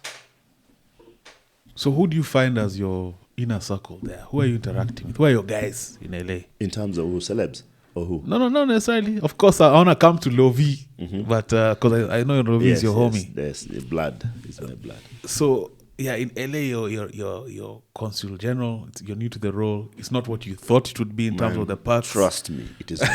You're emphasizing that. Eh? Yeah. So, how do you step into the role? So I go in there and I remember I'm so scared because I'm like, I don't want to mess up. I don't want all these girls from Taani where I grew up, from Eastlands, going like, hey, ujama ametuangusha jo. Okay, I'm ready, the pride of my parents for the first time. Okay, I'm lying down. Oh, true, man. Come on. 30 years, 25 years minimum. It's a story behind the story. So I'm there and I'm like, okay, I research. It doesn't show much. It just says, oh, you connect this. I'm like, listen, nobody's telling me this thing. And I remember there's a guy called RK. You know RK? Remember RK, the producer? RK, Mwana Abuja. RK is in LA. So I go to visit RK. And I tell RK, man, you've been here for all these years. So tell me, what should I do? He tells me, Ted, God has already built it in you. You, the person you are is what this role needs. So I look inside, I'm like, who am I? I'm a social guy. I'm a sociable guy. I'm able to fit in any situations. I'm able to be in any place and make people feel at home. I love my country. I'm a patriot, by the way. I love my country like hell. See the... Yes. By the way, this is symbolic. This was the first time we won elections, Uhuru Ruto, this one. And then this was the second time. And then this is Ruto's win. Oh, I thought you were going to say now the next term. I'm gonna put another one here. It's for every election I've only voted 3 times. But you know, there's something interesting about what RK told you, because first of all, the only reason we know Consul General was you. We don't know who was there before you. And the reason why... Correct me if I'm wrong. Had you guys ever... I had never heard of the role, and up until you stepped into that role. And the reason why they gave me the job was because Uhuru knew I loved the creative economy. I took him for his first concert, UB40, because that time I was a promoter. So I'm the one who brought UB40 through a friend of mine, some Jungu guy. So he and that's another big lesson we went to learn in life. People must know you for something, so that when the day the opportunity comes, they will say, "Apana, patia huyu. He knows what he's doing." People must know you for something. You can't just be a guy who's there. Like, I have to know what is this thing that actually makes you stand out from everything else. What is this thing that drives you? Because if I know what you stand for, then I'm able to create opportunities. Or I'll be in a room, I'll be like, you know what? Go to every other time with Eric. You'll meet the audience that you want. So I land there. So I say, okay, what am I? First thing we're suffering as a country in that nation is Kenyans who are in LA or in statehouse don't feel like they know anything to do with their embassies. So I go like, okay, my onslaught has to be with the people. I must go to where the people are. Enter all these things you've asked me. Spirituality. God has given me a gift that I'm able to teach God's word. So it means on Sunday, I'll be preaching in a church. So your ambassador has come to preach, but also to speak about the services that they want to offer. These are strictly diaspora-leaning churches, like Kenyans now, Kenyan-run, Kenyan-owned. I'm an events guy. So your ambassador is at this sherehe we have. He's on the mic hyping the crowd, but at the same time telling guys the way Kenya is deadly. I go for Aurora shows, nini, I love culture. The ambassador is at a wedding, not for 3 minutes, and then he goes to make himself busy with wine and golf. He sits till the end. The ambassador, because he came from this hood, is able to sit in this single house, like this room, with this grieving family who have lost their guy, but they're out of status. So they can't go outside. He just sits there with them, eating mandazis. He's not feeling that he's more important than anybody else. Let me tell you a story. So I land in Seattle one day, and I don't have a driver there, so I take an Uber. I hear there's a funeral going on of a very, very big lady in the community. So I drive to that place. I arrive, no pomp, no nothing. I walk in. They think it's just another Kenyan who's shown up. I'm told, simameni kwa kona hapo mjenga space. And I take my card out. I tell the usher, take it to the pastor. Just tell him I'm here. She takes it to the pastor. The pastor takes it, puts it on the side. Continues this story. So guys, uko nyuma songeni hapo. So we are finished to the wall there. And you're just there, easy. Everybody's seated. Then the pastor comes up and then says, oh, by the way, I'm told our ambassador is here. If he's here, can he come to the front? Then I raise my hand. Like the movies, everybody moves aside. Balozi. Kuja ukaya hapa mbele. They smudge another pastor, a junior pastor, simama toka hapa. Go preach the word of God outside. Sit here. It's leading without title. Some of those things don't require you to just stamp. You know, and this is something even about God's calling on people's lives. If God has given you something, Eric, you don't have to shout. Your gift will shout for you. You don't have to. I don't have to. Nyi mnajua mimi ni nani? Hapana. Wewe unajua, you're asking us because you don't know who you are. But I don't have to ask you guys. Uhuru Kenyatta never came one day to go on the streets. Well, you know who I am.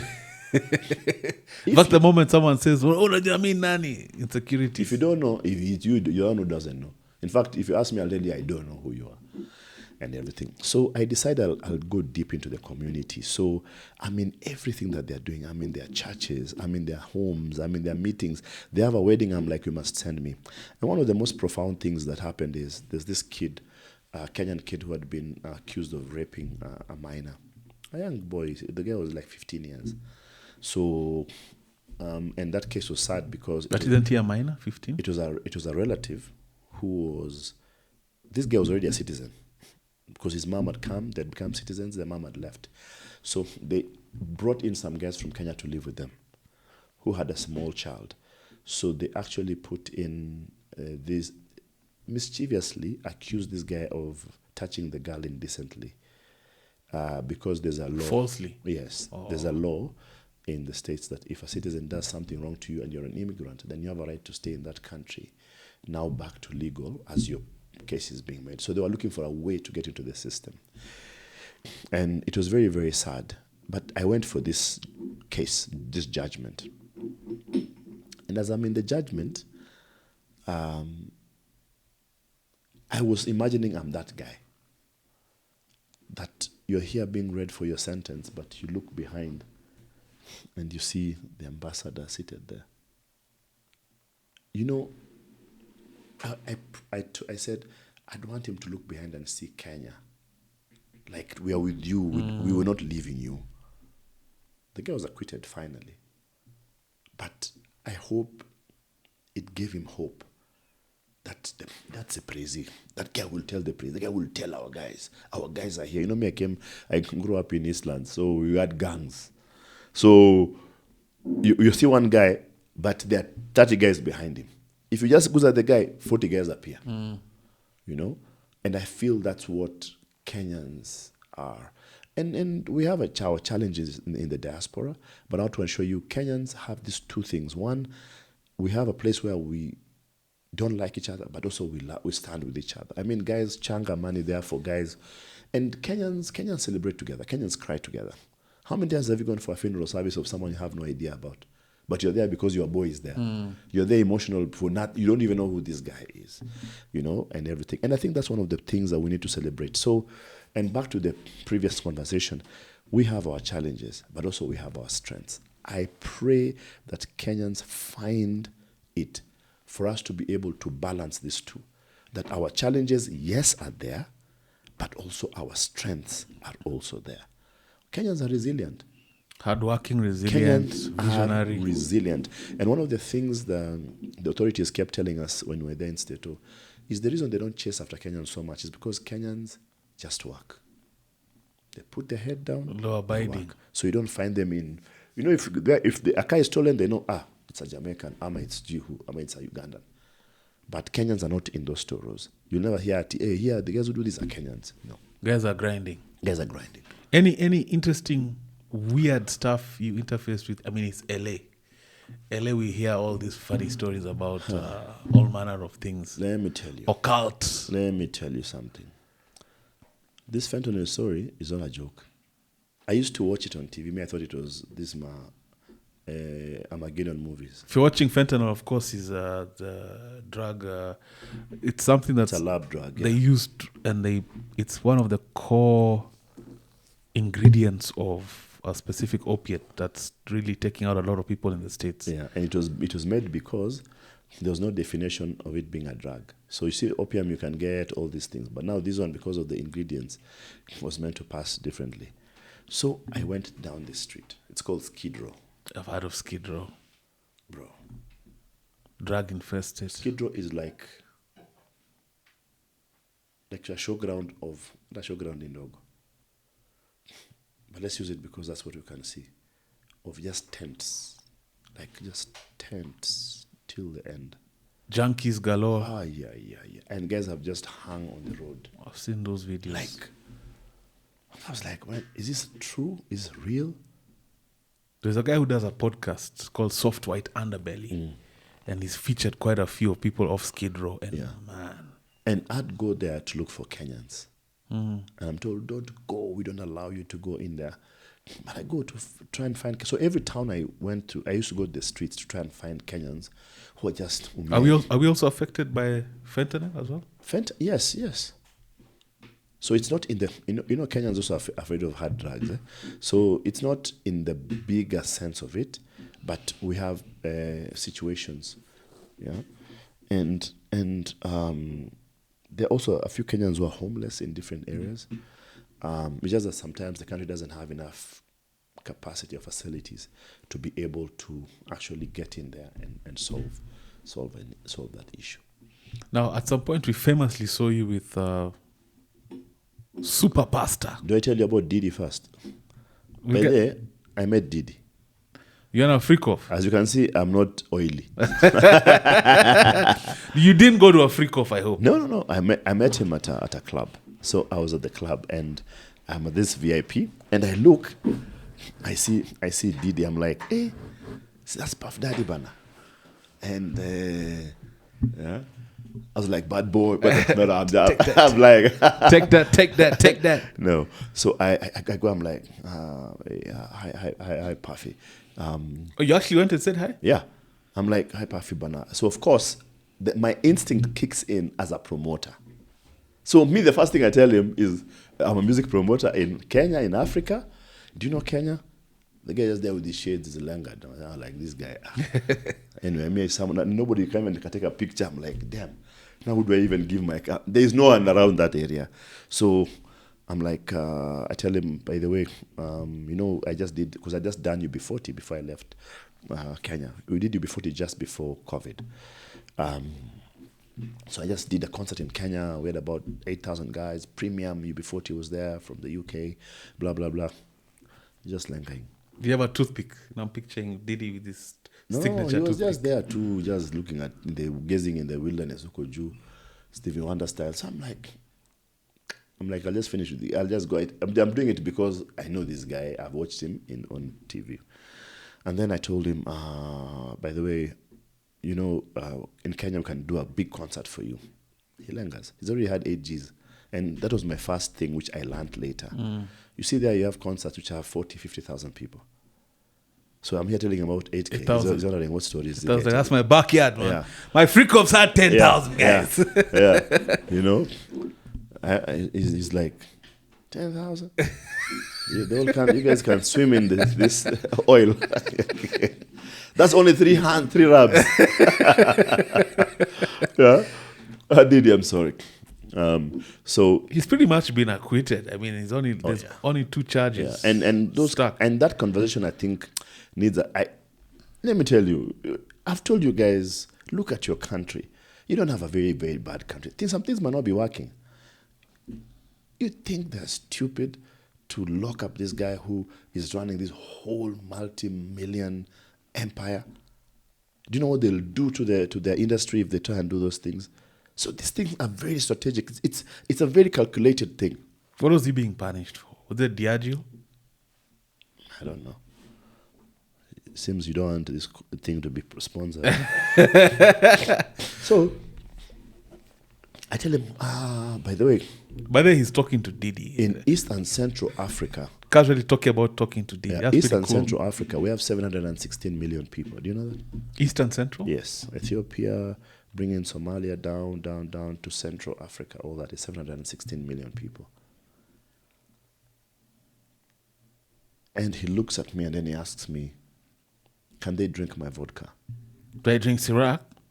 I'm like, yeah, they can drink your vodka. We have a very strong drinking culture around that area. So he calls some guy, get his number, let's have a conversation.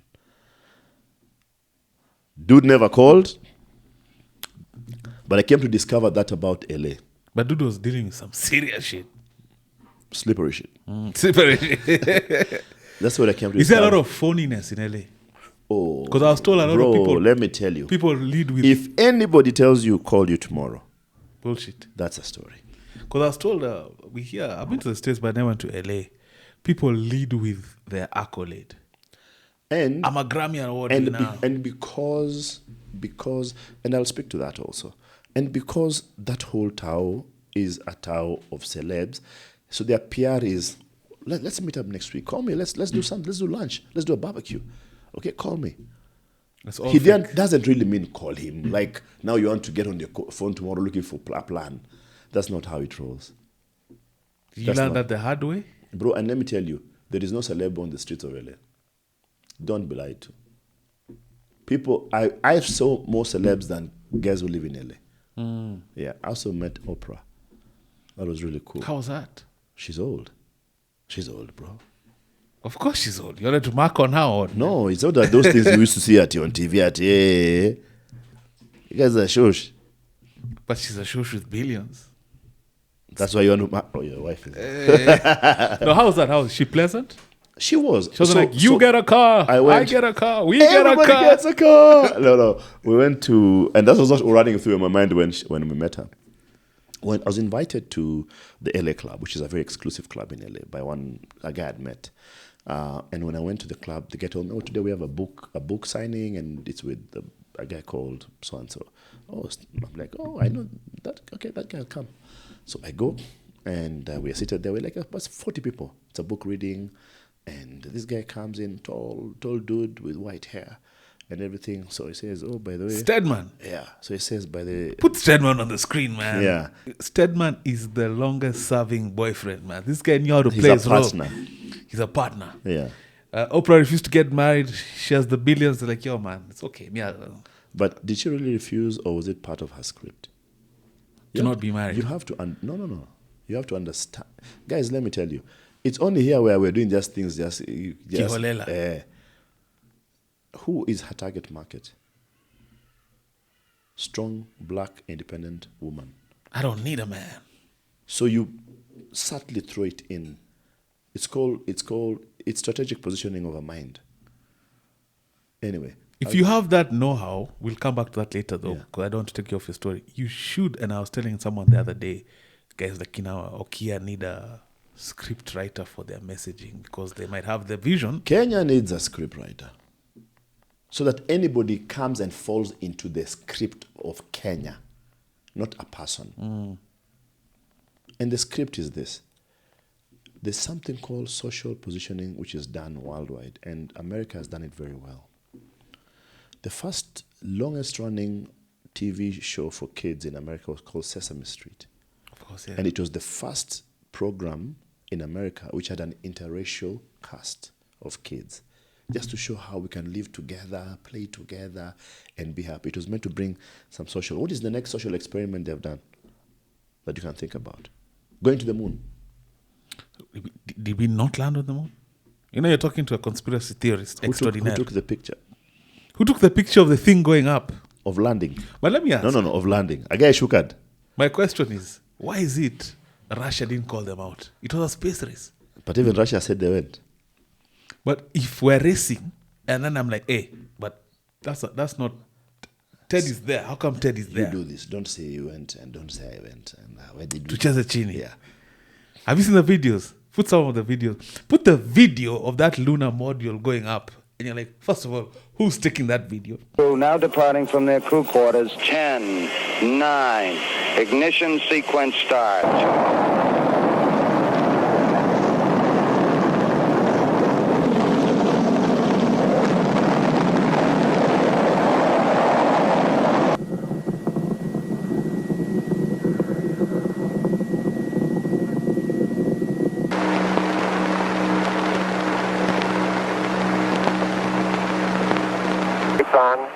Forward.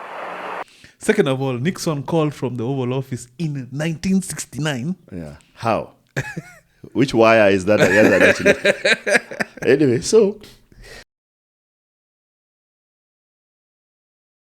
It's one small step for man. Get out of here. Oh, geez, that's great. Is the lighting halfway decent? Yes, indeed. They've got the flag up now, and you can see the stars and stripes on the lunar surface. Where were we? We were at social positioning. Yeah, so... The next thing they did is, you see what they do also with wars, where they make a lot of movies about wars, so that the public can understand. Saving Private Ryan. What are our people going through when they're in Afghanistan? What are our people going through? So they know how to tell stories. And that's one thing I respect about America. America is a great storytelling nation. Man, America tells you a story, Maka even you stand, and you want to sing their national anthem. So, you know, a lot has been said around how Hollywood is their propaganda arm, and very well done. It's a storytelling thing. Saving Private Ryan, of course, Tom Hanks. Let me take it to another what's the one with Tom Hanks who is a dumb guy? Forrest Gump. Amazing move. Stupid is, stupid does. Do you know why they do those movies? Because the American child has been taught that anything they want to do is possible. Don't you believe that, though? It is. Having been exposed? But now we're here in Kenya, and I'm trying to tell you guys that you must believe in your country to tell a story, even if you have a situation. We must. I like how you've tied those two things. Because, you see, the problem is we paint a picture of Kenya like, hapa where's it toboa? Yet guys come from diaspora, they can't toboa in Kenya with you every day. Why? Wanashanganya mnaishi aje? Ati umebuy gari, cash, umetoa wapi do? Look at the influx. You guys are drinking daily. Where are you getting money to drink daily? Like, where are you getting the energy? They can't understand what's going on. Now, everybody else can see our greatness apart from ourselves. Look at the influx of African Americans, passport bros. Kina Hollerman. So let me take you to the next one. So where was I? Because I've told you like 10 stories. But you've weaved them. You've weaved them well. So, we haven't even told you about Oprah. No, we are Stedman now. We were at Stedman. Stedman walks up to you. But I haven't landed these other stories. No, you walked to Stedman. Damn it. Okay, anyway, so... but it's a podcast. That's the whole point. So we're inside there in the room, and then excuse me, ladies and gentlemen, please, they have an accent, which I can show more depending, but this podcast, I says I had you say water. Yes, yeah, water, yeah, and coffee. So they say, please put away your mobile phones, and for the next few minutes, we shall not allow you to use your mobile phones. Please, thank you. And they make the announcements that way. You only hear the first part. Yeah. Put away your mobile phones, and I think we'll tell you. It's like when you go to the airport. By the way, what is it with this airport speakers? Ladies and gentlemen, there's a fire in... Everybody's running everywhere. Nobody knows where to go to. Yeah. Even on the plane, ladies and gentlemen, we're just about to land into Jomo Kenyatta International Airport, and now we can please turn. If you look to your left, we don't have an engine. What's wrong with you guys? Why do you guys have to just speak properly? We try. Like sometimes when, especially when I'm doing the PA before we depart. Yeah. And I can hear the interphone. I just think they don't invest in the aircraft intercom across the board.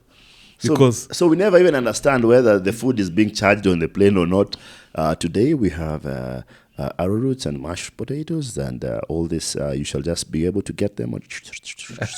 Please ask. So guys are just hungry on the plane. Because guys are like, tunaweza pishwa hizi arrowroots.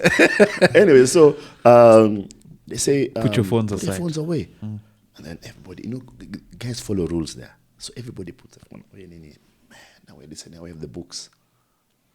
Then a lady shows up. She walks in. She goes from table to table saying hi. She comes near me. I'm like, who's this show? I'm like, Oprah. Oh my God, my name is Big Ted. I'm from Kenya. I'm the ambassador here. And I know you're doing something in South Africa, but I need you to come to Kenya. Blah, blah, blah. I have a theory. I have a pitch, which I throw for these guys. Okay. Welcome, Kenya is waiting for you. But do you know Kenya is the best country? We have the fourth largest and the fourth most stable economy in Africa. After South Africa, Nigeria, Egypt, Kenya is actually number 3 and number 4, and we're coming in, everything. We have this, we have that, and even the school. So I pitch. Oh, yeah, wonderful, wonderful. Okay, we'll see you at lunch. She says that to everybody. Then she leaves. Lunchtime, we go now to the next room for a meal. And this guy, my guy is a rich guy, tells me, sit down here. So we sit, Stedman sits there and Oprah. It's a different thing for you to sit next to greatness, bro. Are you able to hold your fork and knife? Yeah, but now I'm just looking at her like, in my head I'm telling, this woman can change my life. She can just say, listen, you get a car. you get another car. She used to do a thing called, these guys are young, let me enlighten them. Oprah used to do a thing called Wildest Dreams Come True. Where she would foot the bills for her whole audience for like 30 years. This show has been sponsored by GMC, and if you look under your seat, there's a you get a car. You get a car. You get everybody gets a car. She used to put some of those inserts right here. She used to 2, 3.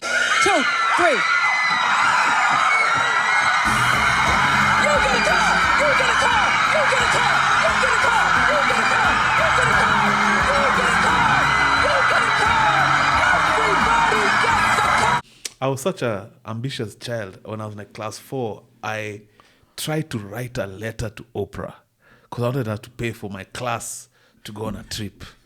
Super ambitious, man. Because I see on TV, I'm like... The thing was that the letter is still here at GPO. Does Stedman... Someone just said, here in a stab. Does Stedman play his role? He's a very eloquent man. Dignified. Very. And he's a thought leader. By the way, he's actually a man on his own without Oprah. Yeah. That's He's true. That's totally true. man In on all his own fairness, without yeah. Oprah. In all fairness, yeah. And he does a lot of thought leadership, and he does trainings and everything, and all that. So we sit there, and then she asks me, "What do you want from us?" And that was a chance for me to bring out the begging bowl, like very many Africans do. But I chose I will not. My pride will remain high. So I said, I don't want anything from you. I came here to represent my country, and we don't need any help or anything. Actually, Kenyans are doing pretty well. And one of the things I used to do, thank you very much, Kenyans, for posting yourself in clubs and everywhere. Anytime I'd run into a place where people would not understand the kind of lifestyle we live, I'd pull out, I tell them, let's go to Instagram for 40-40. Or from this place battles. for Quiver. And guys would just be like, wow, this is happening. I'm like, this is happening now. As we speak here, guys are in a club. So guys, it opened up the eyes. And I said, okay, one thing.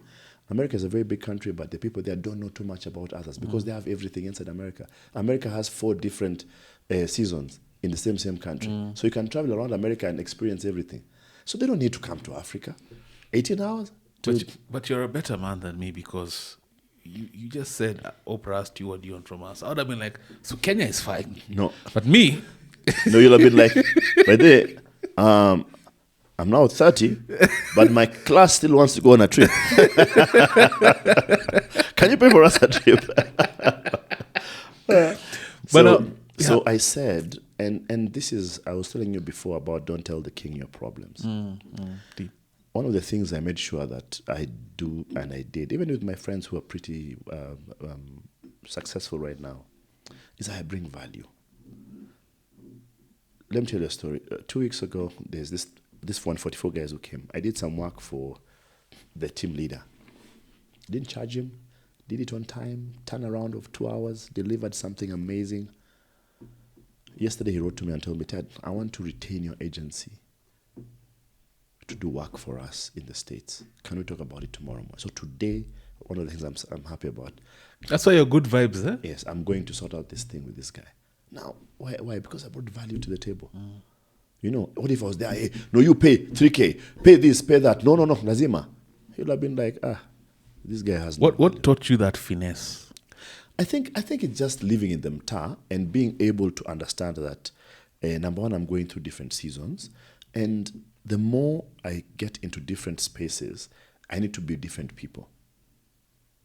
This guy already is seeing 52 million Kenyans want to ask him for help. But there's this one Kenya who's giving him solutions. Value, yeah. So the guy is like, you know what, I'll stick with this solution fellow. Okay? Now, you only are good until you become like those guys. So if I'm there, my hand is in corruption, Nini, I'm always asking him, I don't have this, I don't have that. You know what he'll do? He'll give me and help me. You know, there's one guy I engage with, is almost like a mentor, and he's a billionaire. And how we started talking. That's me, by the way, guys. How we started talking and why he's retained this relationship is because I've never asked him for anything, like especially monetary.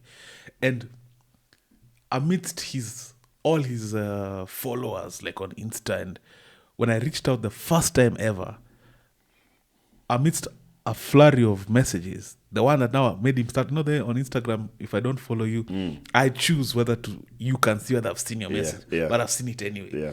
So for him to correspond was, I'm not asking you for money. We started talking, and we've been talking since. And he's someone we all know, but what you're saying is ringing true, because you have to also resist, bro, to tell Oprah, us guys are sour, it must have also postured you in a positive. So she asked me, what do you want? I told her, I just want you guys to be my friends. I told her my president might be coming to LA, and I would like, on the day that he comes and I call you, you'll come and meet him. Miss Awa, don't you think it baffled them? Because they have met so many guys with the ball, and now they can't get me off their mind because they're thinking. So when I landed in LA, I went deep into the community. There's this lady who called me and told me, Ted, you're doing the right thing, but I want to assure you we shall push you away because we are not used to people doing that to us.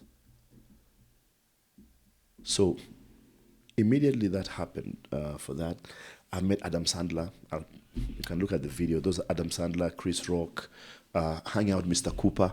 Oh. Yeah, I met Mr. Cooper, Mark Curry. Yeah, Mark And I Curry. remember telling him, oh, Ben Jipcho, yeah, I know we run.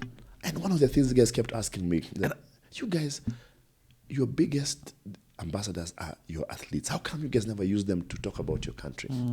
Point.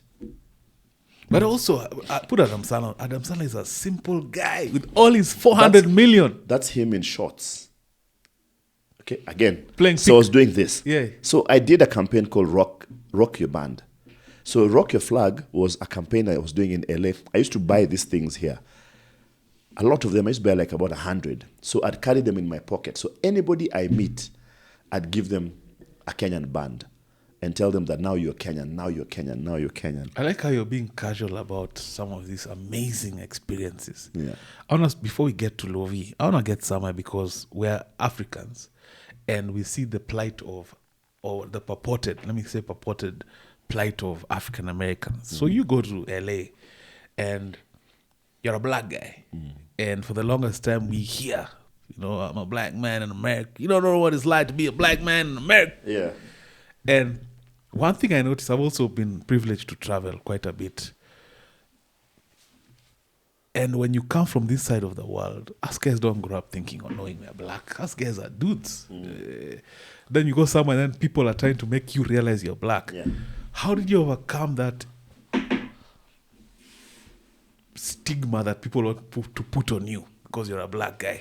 And then you're an imposing guy as well. So two things. One is, even before I went to the States, I had actually gotten the privilege to travel. And I was in the UK pretty early.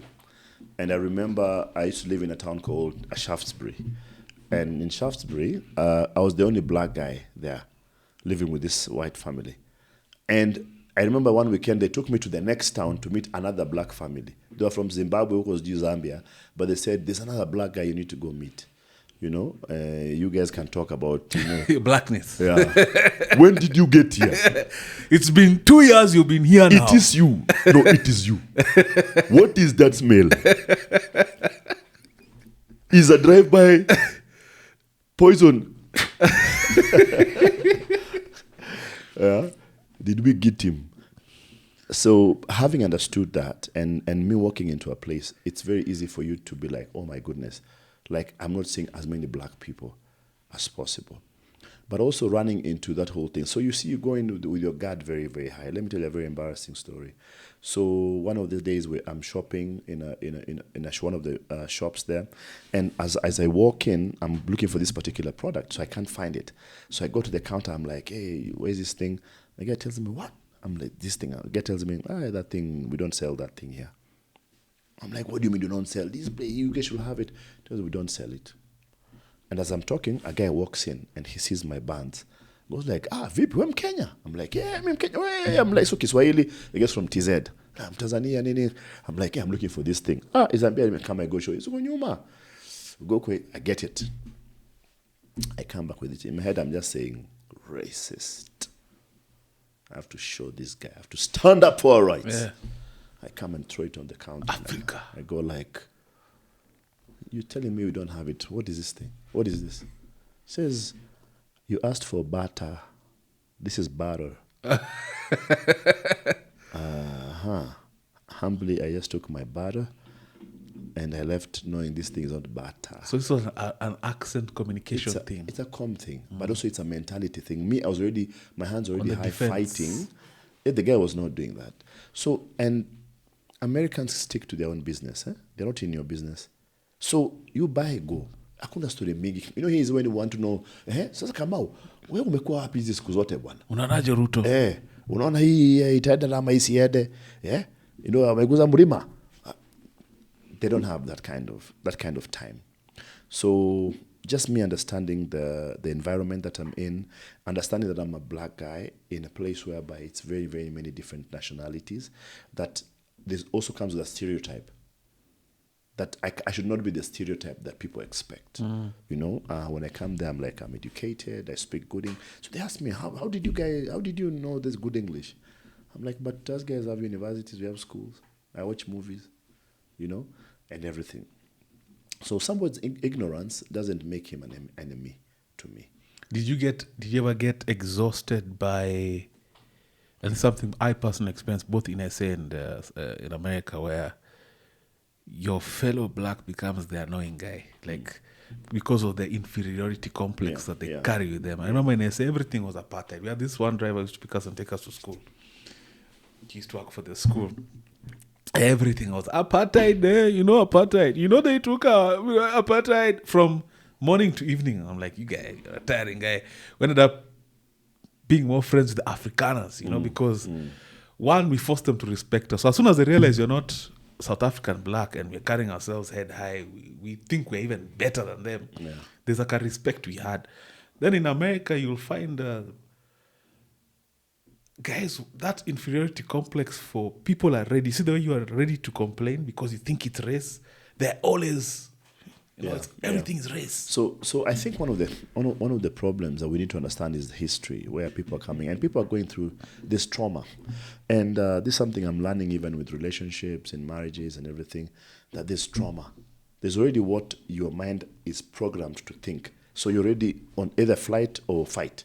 You're already thinking, okay, what should I do? How should I do this thing? And once you're able to deal with your trauma, you'll know that this is a trigger, that when it comes, this is how I should react.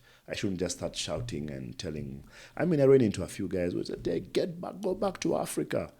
Of course, I have my own comeback for that, And I go like, yeah, I'm a king in Africa. Who are you here? And things like that. But that was just when I want to annoy people. Just you understanding your heritage, where you're coming from, and understanding what these guys have gone through. There's generational trauma which these guys have gone through. So it's been passed on and passed on and passed on. So already where they are, they're at a disadvantage. Bro, let me tell you, when these guys landed in Kenya last week, but one, they're like, what is this? I took them tea picking, went to Cabin Ridge in Tigoni. They were blown away. Why? They've never experienced this. Mm-hmm. And you're in the land of your forefathers. Nobody here cares who you are. They're walking in the streets. Nobody's even stopping them because they're as black even than the guys who are there. We threw for them a party and a half, a proper. They were like, listen, this is madness in the middle of nowhere. We took them to the Masai Mara. We took them to a crafts market, and they saw women weaving. And there's that pride and connection. And you said something about holding your head high. I didn't care that I'm from Kenya. I don't care what guys say about Kenya. Kenya is not a failed state.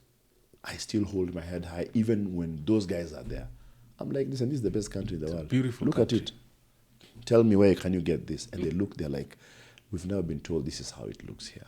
So I understand where they come from, understand their struggle.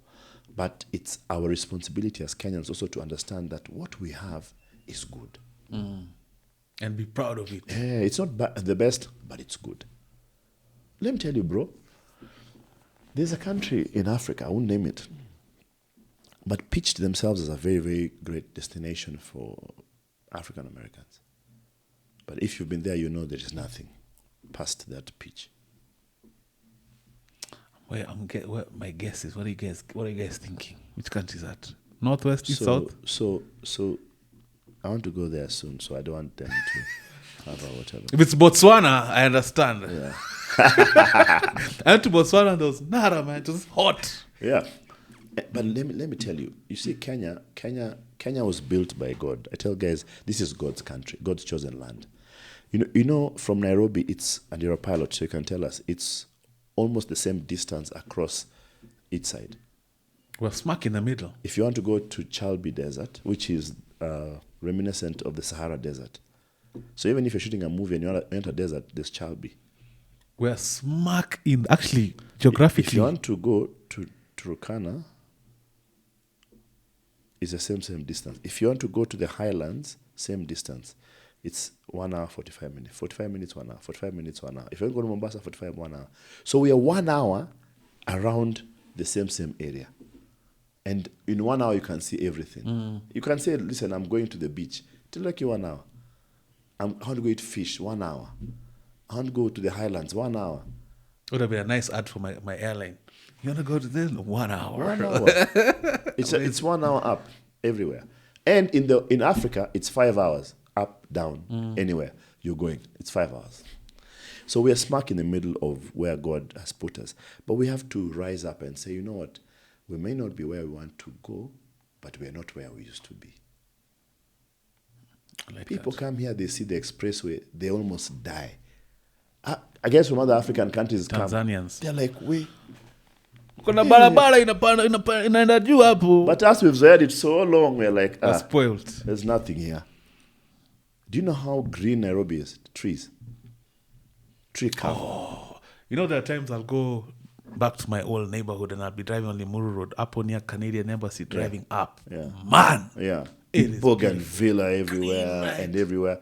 And it's around Nairobi. Because remember, green all around. Previously there was the one house, one tree rule. But every house, we had to plant a fruit tree. That's why our digs used to have either a bougainvillea tree or a fruit tree. But your guy planted 15 million. I'm joking. No, we are. It's being planted, and look at the bigger picture. And I'm just making light. Let me ask you a story. Do you know about the Nairobi River Regeneration Project? Was this initiated by the late Mishuki or which one? No, it just started the other day. Do you know how many youth are employed in that project? No idea. 20,000. 20,000. Yes. So what they did, they broke down the river into kilometers. So they got youth groups of 10. All of them were given 2 clicks. So you just clean here and here only. So you give me I'm a media guy. Give me the... You want stats? No, not stats. I do for them PR. But it's what I'm telling you. Because why isn't that not mainstream? So you see, that's what I was telling you, that too much is happening. Have you gone to the affordable housing project in Mukuru? I've seen it online. Please go and see for yourself with your own eyes. And you'll come back and say, you know what? It's okay. Let's change Kibera. Let's change Madare. Let's change here. Let's change here. You know? And that's what I was telling you at some point. Even me, I say, but let me tell you guys one thing. If you guys elect me to be the president of this country one day, just know on one side, I'll have a stick. One side, I'll have a carrot. Kiboko, but you guys will eat well. Kiboko, but you guys will eat. Like, there is no way. Kenya at some point has to say, you know what? We are naughty kids. Are you throwing your hat? Officially? One day I'm going to be the president of this country soon. Exclusive. First time on every other time there. I'll be brazier. But then you're giving me, so far this is a podcast gold. I love how we've gone so many places. But now, I was an avid or big follower of Lovi Longomba. You are? I was. Okay. I kind of branched off a bit. Why? For a season in my life, I'd say his sermons brought me to God, and it was, or rather brought me back, because originally I was Christian, and then I just went on my own track, and then eventually came back. I've gone through the whole doubting, is there God, science, yada, yada. But now I'm back to God. But Lovi was the part of that origin story. But at some point, kind of just separated from his doctrine. You've interfaced with this guy. He's your friend, you said. He's your brother. I saw you, in fact, when I was watching a sermon, I remember watching a sermon and he introduced you in the church. I went to his church the first time when I got to LA. And also on my last day, I went to his church. Mega church, eh? Yes. So, do you believe in everything he's doing as a pastor, as a prophet, as a man of God? What word did you say? He's a man? Man of God. So he's a man. First, yeah. He's not a god. So man is just somebody God has honored, which means man comes with everything that you can do, or you can fail, or you can go through. But he's a man of God. God is the main element. He's just a voice. Number one, and you might want to record this. Can you connect me with Lovi? What do you want? Just I want to have a one-on-one media. He gets to tell his side. I get to tell his side about what? Ask him questions that a lot of people would have. I used to tithe to Revelation Church, bro. And you shouldn't stop. And I'm ready to be convinced. You shouldn't stop because, number one, let me ask you. Oh, and even the agent who I spoke about is actually a Revelation guy. But then for me, it would not be any ill will. I'd want to actually have Let me tell you something.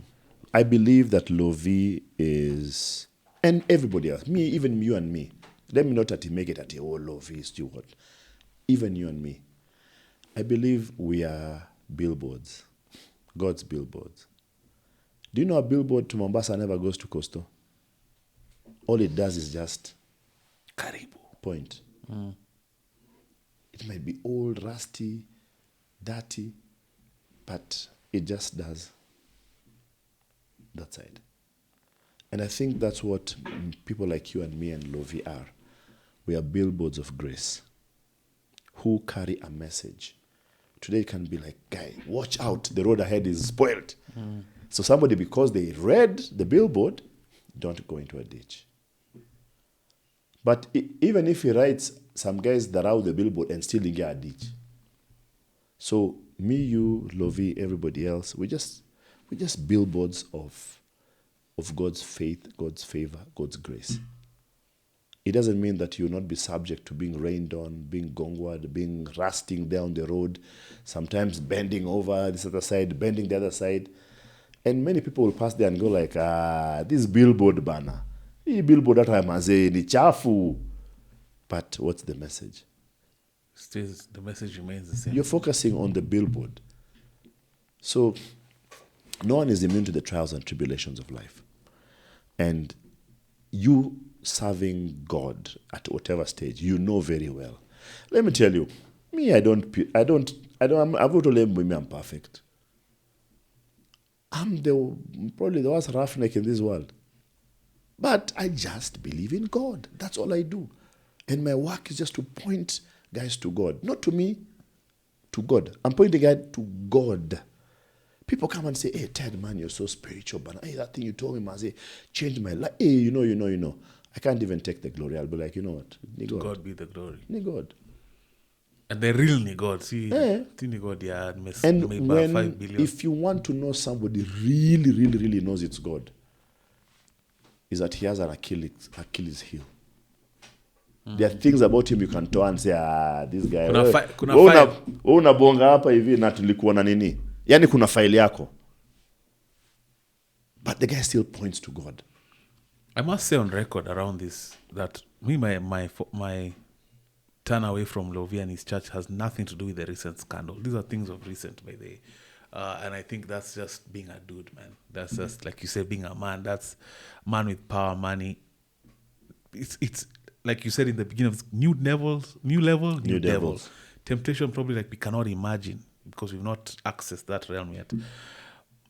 I think for me was the cult of personality that he built that I feel... Hold on. Go ahead. He built or we put on him. He's not told anybody to worship him. He's not told anyone. He's never sat and told guys, from today onwards, guys, me am Jeva wanyonye bana. So you guys must look at me differently. Never. But okay, I'll say how this happened for me. Yeah, give me my phone. I found Lovey in a very vulnerable state in my life. Uh-huh. And you hear a guy talking about in the realm of the spirit. Very good. I was with God. Yes. And he took me to the 7 heavens. Yes. Now, me as a guy who's always liked conspiracy. The realms. I like realms. Yes. So I was sucked in, I was enticed. At some point, I had to kind of check myself before I wrecked myself around it. And that's what I'm saying. For me, it has nothing to do with the scandal. It was more of, is what this guy is saying true? Does he believe it also? Is it true, first and foremost? Did you feel power in Revelation Church? Let me ask you. You were there. Let me ask you.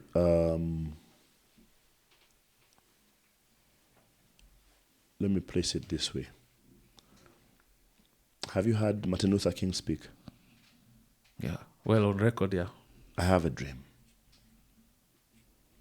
Have you heard that thing? I have a dream so strong that you start having a dream. That it resonates, yes, for sure. Even Obama, yes, we can. You're like, Maze, yes, I can. Has he told you, hey guys, even you guys, I'm the guy with the dream, follow me, man? No. And this is something I say about Lovey every time. You see, Lovie has met God in his own way. There is no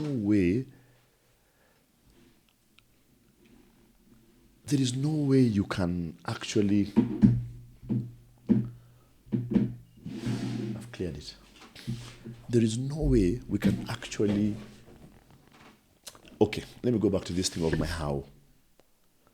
Do you know if I tell anybody, they will not understand. They'll be like, well... But I can tell you, listen, me must say, I was just about to sign this thing. And then God came. Now, who told me that the day I'll sign, it was my faith driven by God. God was telling me, Ted, I want you to move in faith. The day you sign that thing, I'm going to give you cash. So I come and tell you guys the way it happened. And things start happening for me. Bro, let me tell you something. You shall know them by their fruit. Those days when you were with listening to Lovie, were you seeing fruit? I'd say my life was transforming. I don't know if it was because of my praying to God. Because your faith. Yeah, faith, for sure. So, remember what the Bible said. There's this guy who was healed. And then when he went to the Pharisees, they were like, oh, you know. And the guy says, listen, hey, hold on. All you're saying, I don't know whether it's Sabbath or not. I was blind, but now I see. That is the only evidence you need. Bro, did your life change? Yes. Imeisha. Otherwise, when you start interrogating, did he not? But did your life change? Yes. Done. It's a principle I've adapted now in the wider idea around my faith. And because I'm a guy of science, I used to like going to the nitty-gritties. But I simplified it to life with and life without. And that's through experience. Yeah. Life with and without. Life without. Life with just seems to be better. I'm able to cope with the rigors or the trials of life better. My mental state is just better. I see progress. I have that GPS you spoke of in the beginning. My intuition is just better. So for me, I simplified it from the Neil deGrasse Tyson-esque kind of arguments to just life with, life without. Life with God is just better. Pastor Nganga's church is always full on Sunday. Of course, the guys who go there for comedy, other guys go still there for blessing. Regardless of whatever he does. In fact, if you go to that church, by then there's no paying for gym. Because you'll ding. You saw that day, Pigisha, the pastors' press-ups. All the pastors were told, you're not lying here for nothing. But guys still go there. The idea here is a cow will always go back to the place where they get fed. They say that about dogs. Dogs never, it can run away. It will always come back to where it gets food. So it's the same thing. This is just a man of God. Now, the biggest problem which is happening with Lovie is people cannot understand how he rises. So that is what is boggling, guys. The problem is, where umetoka wapi? No, ni wivu. Did you go to Bible school? No. Did you? Then how come you're doing these things? You must be using juju. You must be doing this. But the guy says, me, I'm doing it for God. So it's okay, let me go back to my inner place. He also told me, you want to meet with God? Do you want to see God? Don't tell me you refused. I was like, I say, God is in my heart. I remember about like of anything. But he told me, Ted, I pray and angels minister to me. Let me tell you, faith is one of the things in life that you cannot question somebody's depth and understanding of faith. Because you don't know what they have seen. So the things he has seen, even if you tell him what you say and everything, and me, I know one of the biggest problems, even in America, they're having with the big churches, is guys are wondering, this guy, what is happening? He's just, bro, he has a big church. Big time.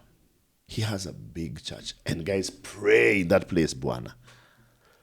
But we might be looking at the people and the property, but what about this Spirit of God which is resting in the church? That is what we need to be looking at. How can he have a big church following in Kenya? You're like the 500th guy I've met in Kenya. And we're about to start a Revelation Church in Kenya. He's coming. He's going to be coming in maybe end of this year or the next year to do a Revelation night in Kenya. Can you convince him to pass by here? It's okay. It's okay, no problem. I have no ill will. I just want to have a sit down. Don't worry, no problem. He's a very, very cool guy and very, very easy, with anything. But let me just say this. The anointing of God on his life is so, so personal to him. And the anointing of God on his life is so, so clear to everybody. The problem is when we want always to find out, unaifanyaje? Mbona unaifanya? As you're doing it, somebody else is tapping into the same anointing, getting helped.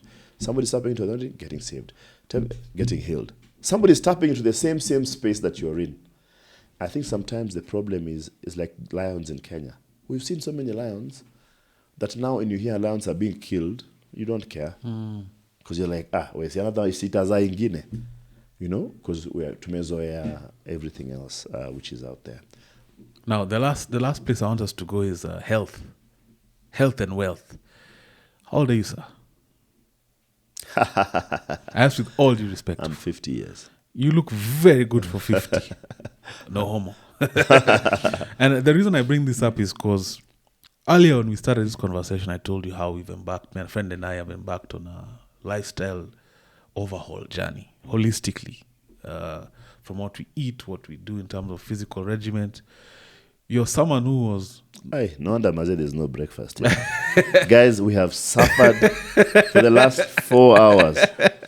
I've been dropping lines here about food, sandwiches. The only thing we're disturbing is toros.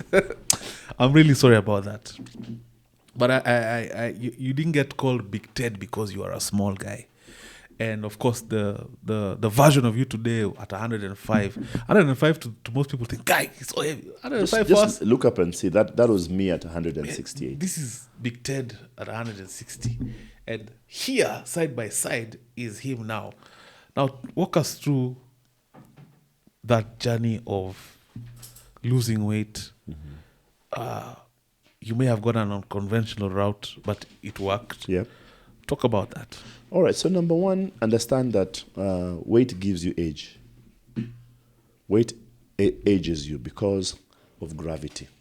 So you see what's happening in life. Everything is pulling down. Everything is pulling down. That's why you have a pot, it pulls down. Your girl is young, her breasts are falling down. All of us are dropping. Everything goes down because of gravity. And I reached a place whereby I was at 168 and I'd tried everything. I had tried all that. But I think one of the biggest problems we're having with weight in Africa and Kenya for that matter is our load of food. So you wake up at 6. Let's say, what will your wife make for you? Tea, bread, some eggs. Right? Yeah. A kandoma or 2. And then you get to the office at 10 o'clock. Chai, mandazi. And then lunchtime, you go somewhere there. Ugali fish. And then at 4 o'clock, mandazi around 2. Yeah, and cake. And then you pitia a local there. Ted is there. Izekelea matumbo here. Ugali. Saute and stew what kafry. You weka your own kanyama choma and ugali. Then you come digs because you have to pick a salute in the digs. Wife has picked it again. Mokimo. You bomo that mokimo and you top it up with a kachai before you sleep. And system then you wake up properly. This system is now overloaded. 6 o'clock, same thing. Just keep on loading. Now, because your body expels part of it, but the rest, the body puts it and stocks it up as storage, which becomes fats. And because of the way the body is built, there are the areas where the fat is stored. And the fat now starts solidifying, and so it becomes hard for you to choma it. And because we load it day and day, so we end up just bulging. Okay? So the first problem we're doing is portions. In Kenya, we are beaten to finish food. So we eat to finish. Wacha nirudi hapa na hujamaliza hiyo chakula. Kula yoyote.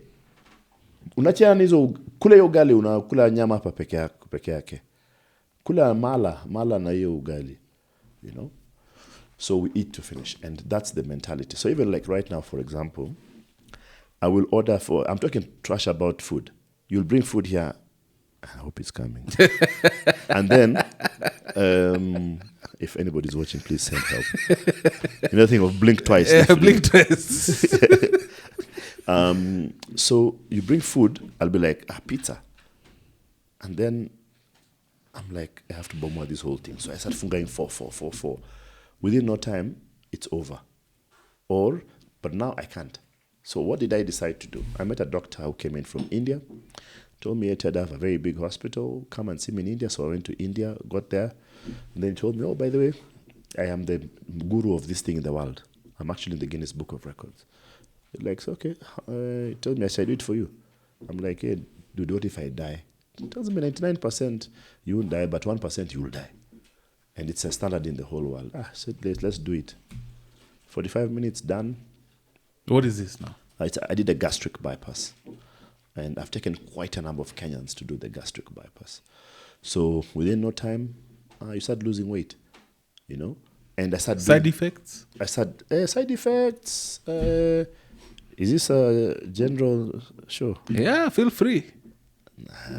Call me for the nene. No, for real, feel free. Call for me for the adult show. No, this is... Your energy becomes a lot.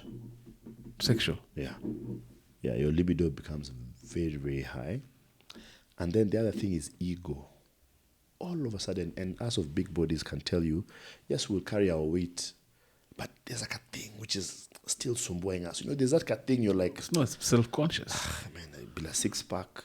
In fact, I'll share open. I remember, because I've yo-yoed back and forth. I've been big all my life, but at the time I took this, I lost like 50 kilos. I was running. And I remember I thought it was in a bag you lost. I remember one of my key moments of realizing, and something has changed. It was I stopped noticing my reflection. You know, when you're a big guy, you don't look at yourself. You pass by a mirror, it's always side profile. So I noticed that had completely left me. Yes. So when you're heavy set, for a fact, there's a subconscious, self-conscious thing. Yes. And also when you walk into a place, you know, you look and you're just like, I can't sit on those seats. I'm tired. No, that one I'll vunja. You know, you already calculate now it does, that thing of Shule comes. If X is equals to Y. And also traveling, you know, you're always like, I'm sitting, which, I'll sit. Those guys just see you coming. You just see them just going like, shit, this fat guy better pass. And you just come and you try your best and you come and slump in that seat. And you've bagged it all over everybody. Asking for an extra seatbelt. One of the most embarrassing endeavors. We're going into a buffet.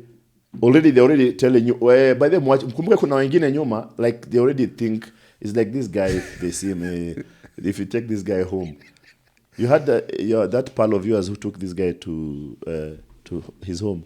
Then the mother just told him, no, meaza kuonesha wezi nyumba yetu. Rasta. You know that stereotype about Rasta guys. Sasa unataka wezi watuibie TV. You know.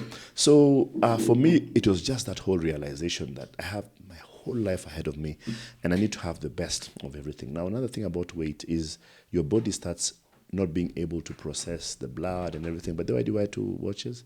Oh, this is a Fitbit. This is an actual watch. This one is for tracking. There's no watch there? There's a watch as well. All right. But this one is sentimental. This was a gift. Awesome. So you find that your body starts having opportunities, diseases and problems, and then you just can't get that whole thing. Sleep apnea, you know very well about sleep apnea. And then are these things you faced yourself? Oh my goodness gracious. And then, you know, snoring. So you sleep here. 2 minutes, you're gone. But right now I can black out here, and you know I've lalad. Shout out to my pastor. You know, and I think those are some of the things that I saw and said, okay. But also the biggest part is I love dressing. Yeah, today you're looking dapper, man. Yeah, it is just every day. And it's just another day. Yeah, any day, ending with the day. Today even. But by the let me tell you who I'm wearing. This came from Gikosh. They've chomoed in honor. I'm wearing a Pierre Cardin. I knew it. This is a rich guy. We have a rich guy here. No. It's okay to be rich. It's not a crime. This is what is called a dead man walking. I got it from Gikosh. So some guy, thank you to the guy who chipped, who died in France. You know the worst thing about this shirt, some of them, this shirt is of Gikosh. It has a name here. So you go Majuk or you are roaming, a guy tells you, what? This is my shirt. You knew Jean-Philippe? Where did you get my shirt? The guy gave it I gave it to the Red Cross. It is now used, you know. But his name has been antiquated on all the things. Anyway, so I decided, you know that whole thing of walking into a sale and there's nothing for you. Like, you just go to the back of the shop because, you know, it can be this. And when you get there, it's not even, like, they don't have the good stuff in our sizes. Can I share an experience I had last week? Yeah. So I told you I was hosting something for my company. I work for an airline. And they because of this show, they saw the talent and they touted me to host a fireside chat. Of course, exciting, you know. So what do I do? I'm like, okay, let me buy a suit. So I go Sarit. I go to Italian menswear. I'm telling you, I enter there, the Kamwindi guy, first of all, he sighed. Like, he sighed. At the sight of me, he sighed. Yeah. So I go there, I start trying coaties, and every coat doesn't fit. Yeah. I try shirty, nothing fits. Yeah. I go to Woolworths, the lady looks at me, I'm like, hey, you're my size. She's just being polite, she's being sweet. Next week, we have it. Yakoni 50. So I tried the 50 guys, it's like a vest. A handkerchief. Yeah. So like a reflector jacket. I start calling. So I'm like, I go thrift. So I call a guy, Jazz Odongo, you might know him. Yeah, I know Jazz. Very good friend, childhood friend. So I call Jazz. Jazz connects me with the guy. He's like, I know this guy called Kyoko. He'll sort you out. I'm like, okay, since I'm doing well. Wakamba forever. Okay, so. I'm doing a bit well in life. Let me not go to toy. Let me call him to come. And I tell him my size. The guy comes, nothing fits. So I have to end up going to Big and Tall. Shout out Big and Tall in Ad Life. I ended up getting a fantastic suit, fantastic ensemble. First try, first fit. Selector, you know. And at every level of this experience, I'm just lamenting to the media. Ini ubaguzi bana, kwani, kwani. You only sell kids' clothes. And ultimately, it sucks, man. Not being able to find something that fits. Yep. It sucks. It makes shopping become like it's a chore. It's like hell. Yeah. So for example, like for me, at 168, you can imagine, you have to get a shoe size. First of all, the mguu is like a baking Have you ever seen bread in a? But it's ready. I've seen bread in a baking can. They wait for us. So you're wearing a size 13, you know. So already to get even that shoe is a problem. So when the day you get that size 13, you're like, hey, this is the only shoe I have. You wear it once, it's already showing Mazema signs of pasuking. But now you're like, so what I did, I started buying a lot of shoes. So I'd get any shoe size 13. Everybody knows it's mine. So I'm called by 5 guys. Hey, we have this shoe, come and see. It's not the best of, but it's a design. It fits. So now I have a lot of shoes. Why? Because I want to wear one sparingly. Do you see RBK? Because you know the body, you lean on one side. So if you look at everybody's shoe at the corner, it will show you which side they lean on. The sole, I can tell. So you see, you've tempered with it, but now it's leaning in. It's like this.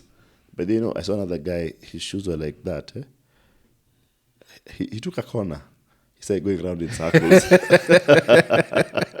Because now he couldn't come out of the groove. He's just there. He's still there right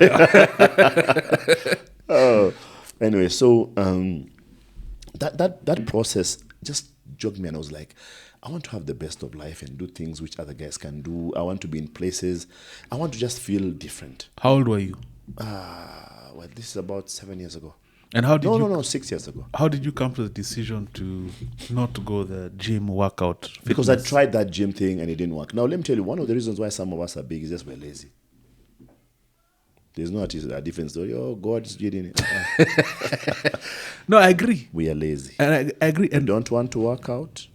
I had a gym. I bought an arm machine for the gym. It was outside there. Now it was being used to hang clothes and rugs. And it was a good stacking rack. You know. Why? Because I'm lazy. You know. So you literally and figuratively bypassed.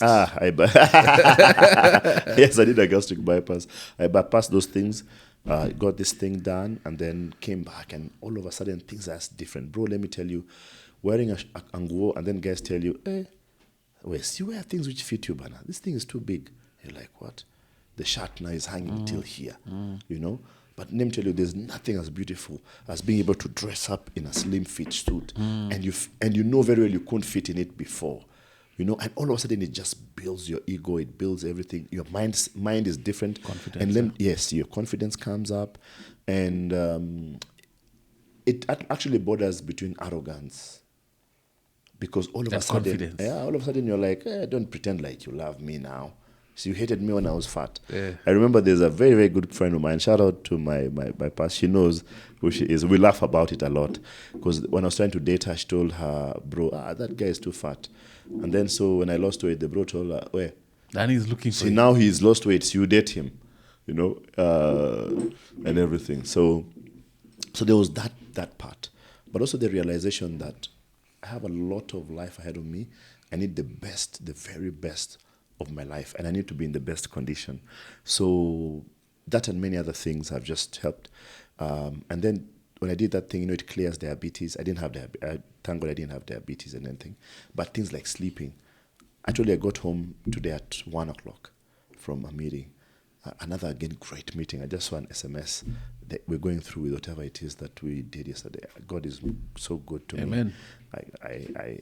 I don't know how I can thank him anymore, and everything. So immediately that happened, I came back, and then I started telling other people about it. That, hey, I did this thing.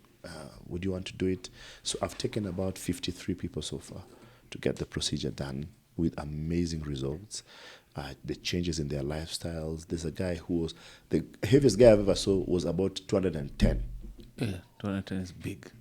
And with his permission, I'm going to... No, but he's on social media. And now the guy looks like a boy, like a child.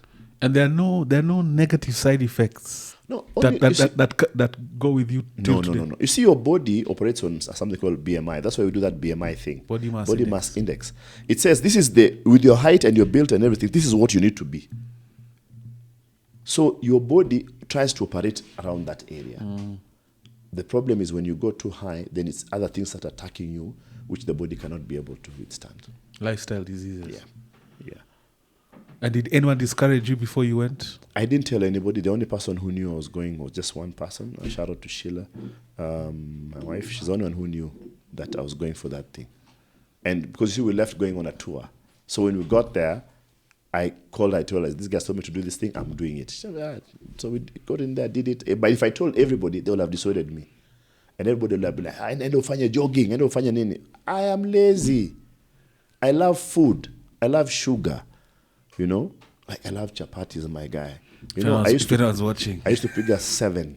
7 chapatis? 7 chapos. Chapati farm. Man. And there used to be another nyama called anti-theft. Like, I could rarua that thing proper. But right now, even 1 chapo is an overkill. Big Ted, you're going to have to come back for round 2. I think we've got... you said I'm not one time. No, for real, man. All right, awesome. It's been better than I could have imagined. A dream come true. My folks have to see this one. You know? They won't believe, you know. And, man, you've done a lot for the culture. Yeah. I think it's maybe the maturity of your age. You're humble. I think that's also through experience, wealth of experience. But you have a brilliant story, remarkable. And I think we've weaved it well. And I trust me, when you watch this back, even you'll be amazed at your own story. Awesome. We have a great team here, of course. We know how to paint the picture. Yes. But the effect you've had on culture, for you to be picked up by presidents, presidents don't just pick up people until we want that guy. So never take it as a small thing. Yes. Consular General, like I said, no one had ever heard of it. Yes. Until Big Ted was the person in that position. And right now, a lot of the things you've touched on around Kenya, in terms of, 2 things can be true. Yes, we can be agitating, which is a reality. People want a better Kenya. But also, let's not forget what we have. And let's embody patriotism. I think that's something that's hugely lacking in our society. But for keeping time, for corresponding easily. You didn't have to. I'm a random guy doing a podcast in his house every other time with Eric, although we're the best podcast out of the region by far. And you came easily. I'm grateful. Yes. I do want you to come back for round 2. I think there's a lot more still to be told. Yeah. There's, of course, the connection with Lovi. You get to connect with Prophet Lovi. And all these celebrities. We just had the other day Nikki Murphy, Eddie Murphy's wife here. Kelly's, Oh yes, lives in Kenya right now. I've tried reaching Kelly severally. So you just know that you should know people. Okay, now I know someone important. But thank you so much, man. It's been a pleasure. It's been an honor. I hope you've also had a good time. Yeah. Save for the breakfast. And let's keep on telling our stories. There's a saying which I like, and I know Sheila will watch this laughing. Until the lion learns how to write, all the stories of the hunt will glorify the hunter. So unless we tell our stories, people will never ever know. Oh, wait. Did you catch that? Yeah. Did you catch that? Say that again. Until the lion learns how to write, all the stories of the hunt will glorify the hunter. So if the lion is to tell us the way it used to roar those hunters, the way it chased them, they never came back for 50 years. But you see, we never ever put that story because the hunter has written the story. And even the mistake we are doing, even with our media, even doing our struggles like what we're doing, is that we are letting the hunter write the story. We are playing to a gallery. We are playing to the international community. We are letting them tell, they have the same struggles in their countries. But we are letting them tell the story in a way that fits them. But if we write our own stories, I want to assure you that history will remember us. And that's also talking about AI, if you remember. AI is being fed by everything that you're doing. You see, your GPS is not at you, it was done today. It's been the last 10 years of them collecting data. Yeah. So they can tell you this happened, this was not here, this was not there, pictures, photos, and everything, and all that. Did you see this thing? They have this app in America for playing old GPS videos. I've not seen that. And these guys got their parent, their dad who was passed away, was playing with them in the yard while that cow was passing. Yeah. So you go back to your house, and then you play back the videos. So it shows you everything which was happening outside your house. You as a child walking out, your dad taking you to school and everything. It's been with time. Now, in 20 years, AI would be the main thing that people are using to communicate. What information will it have about us? We are not putting it in anything. We need to write about these lions we have here.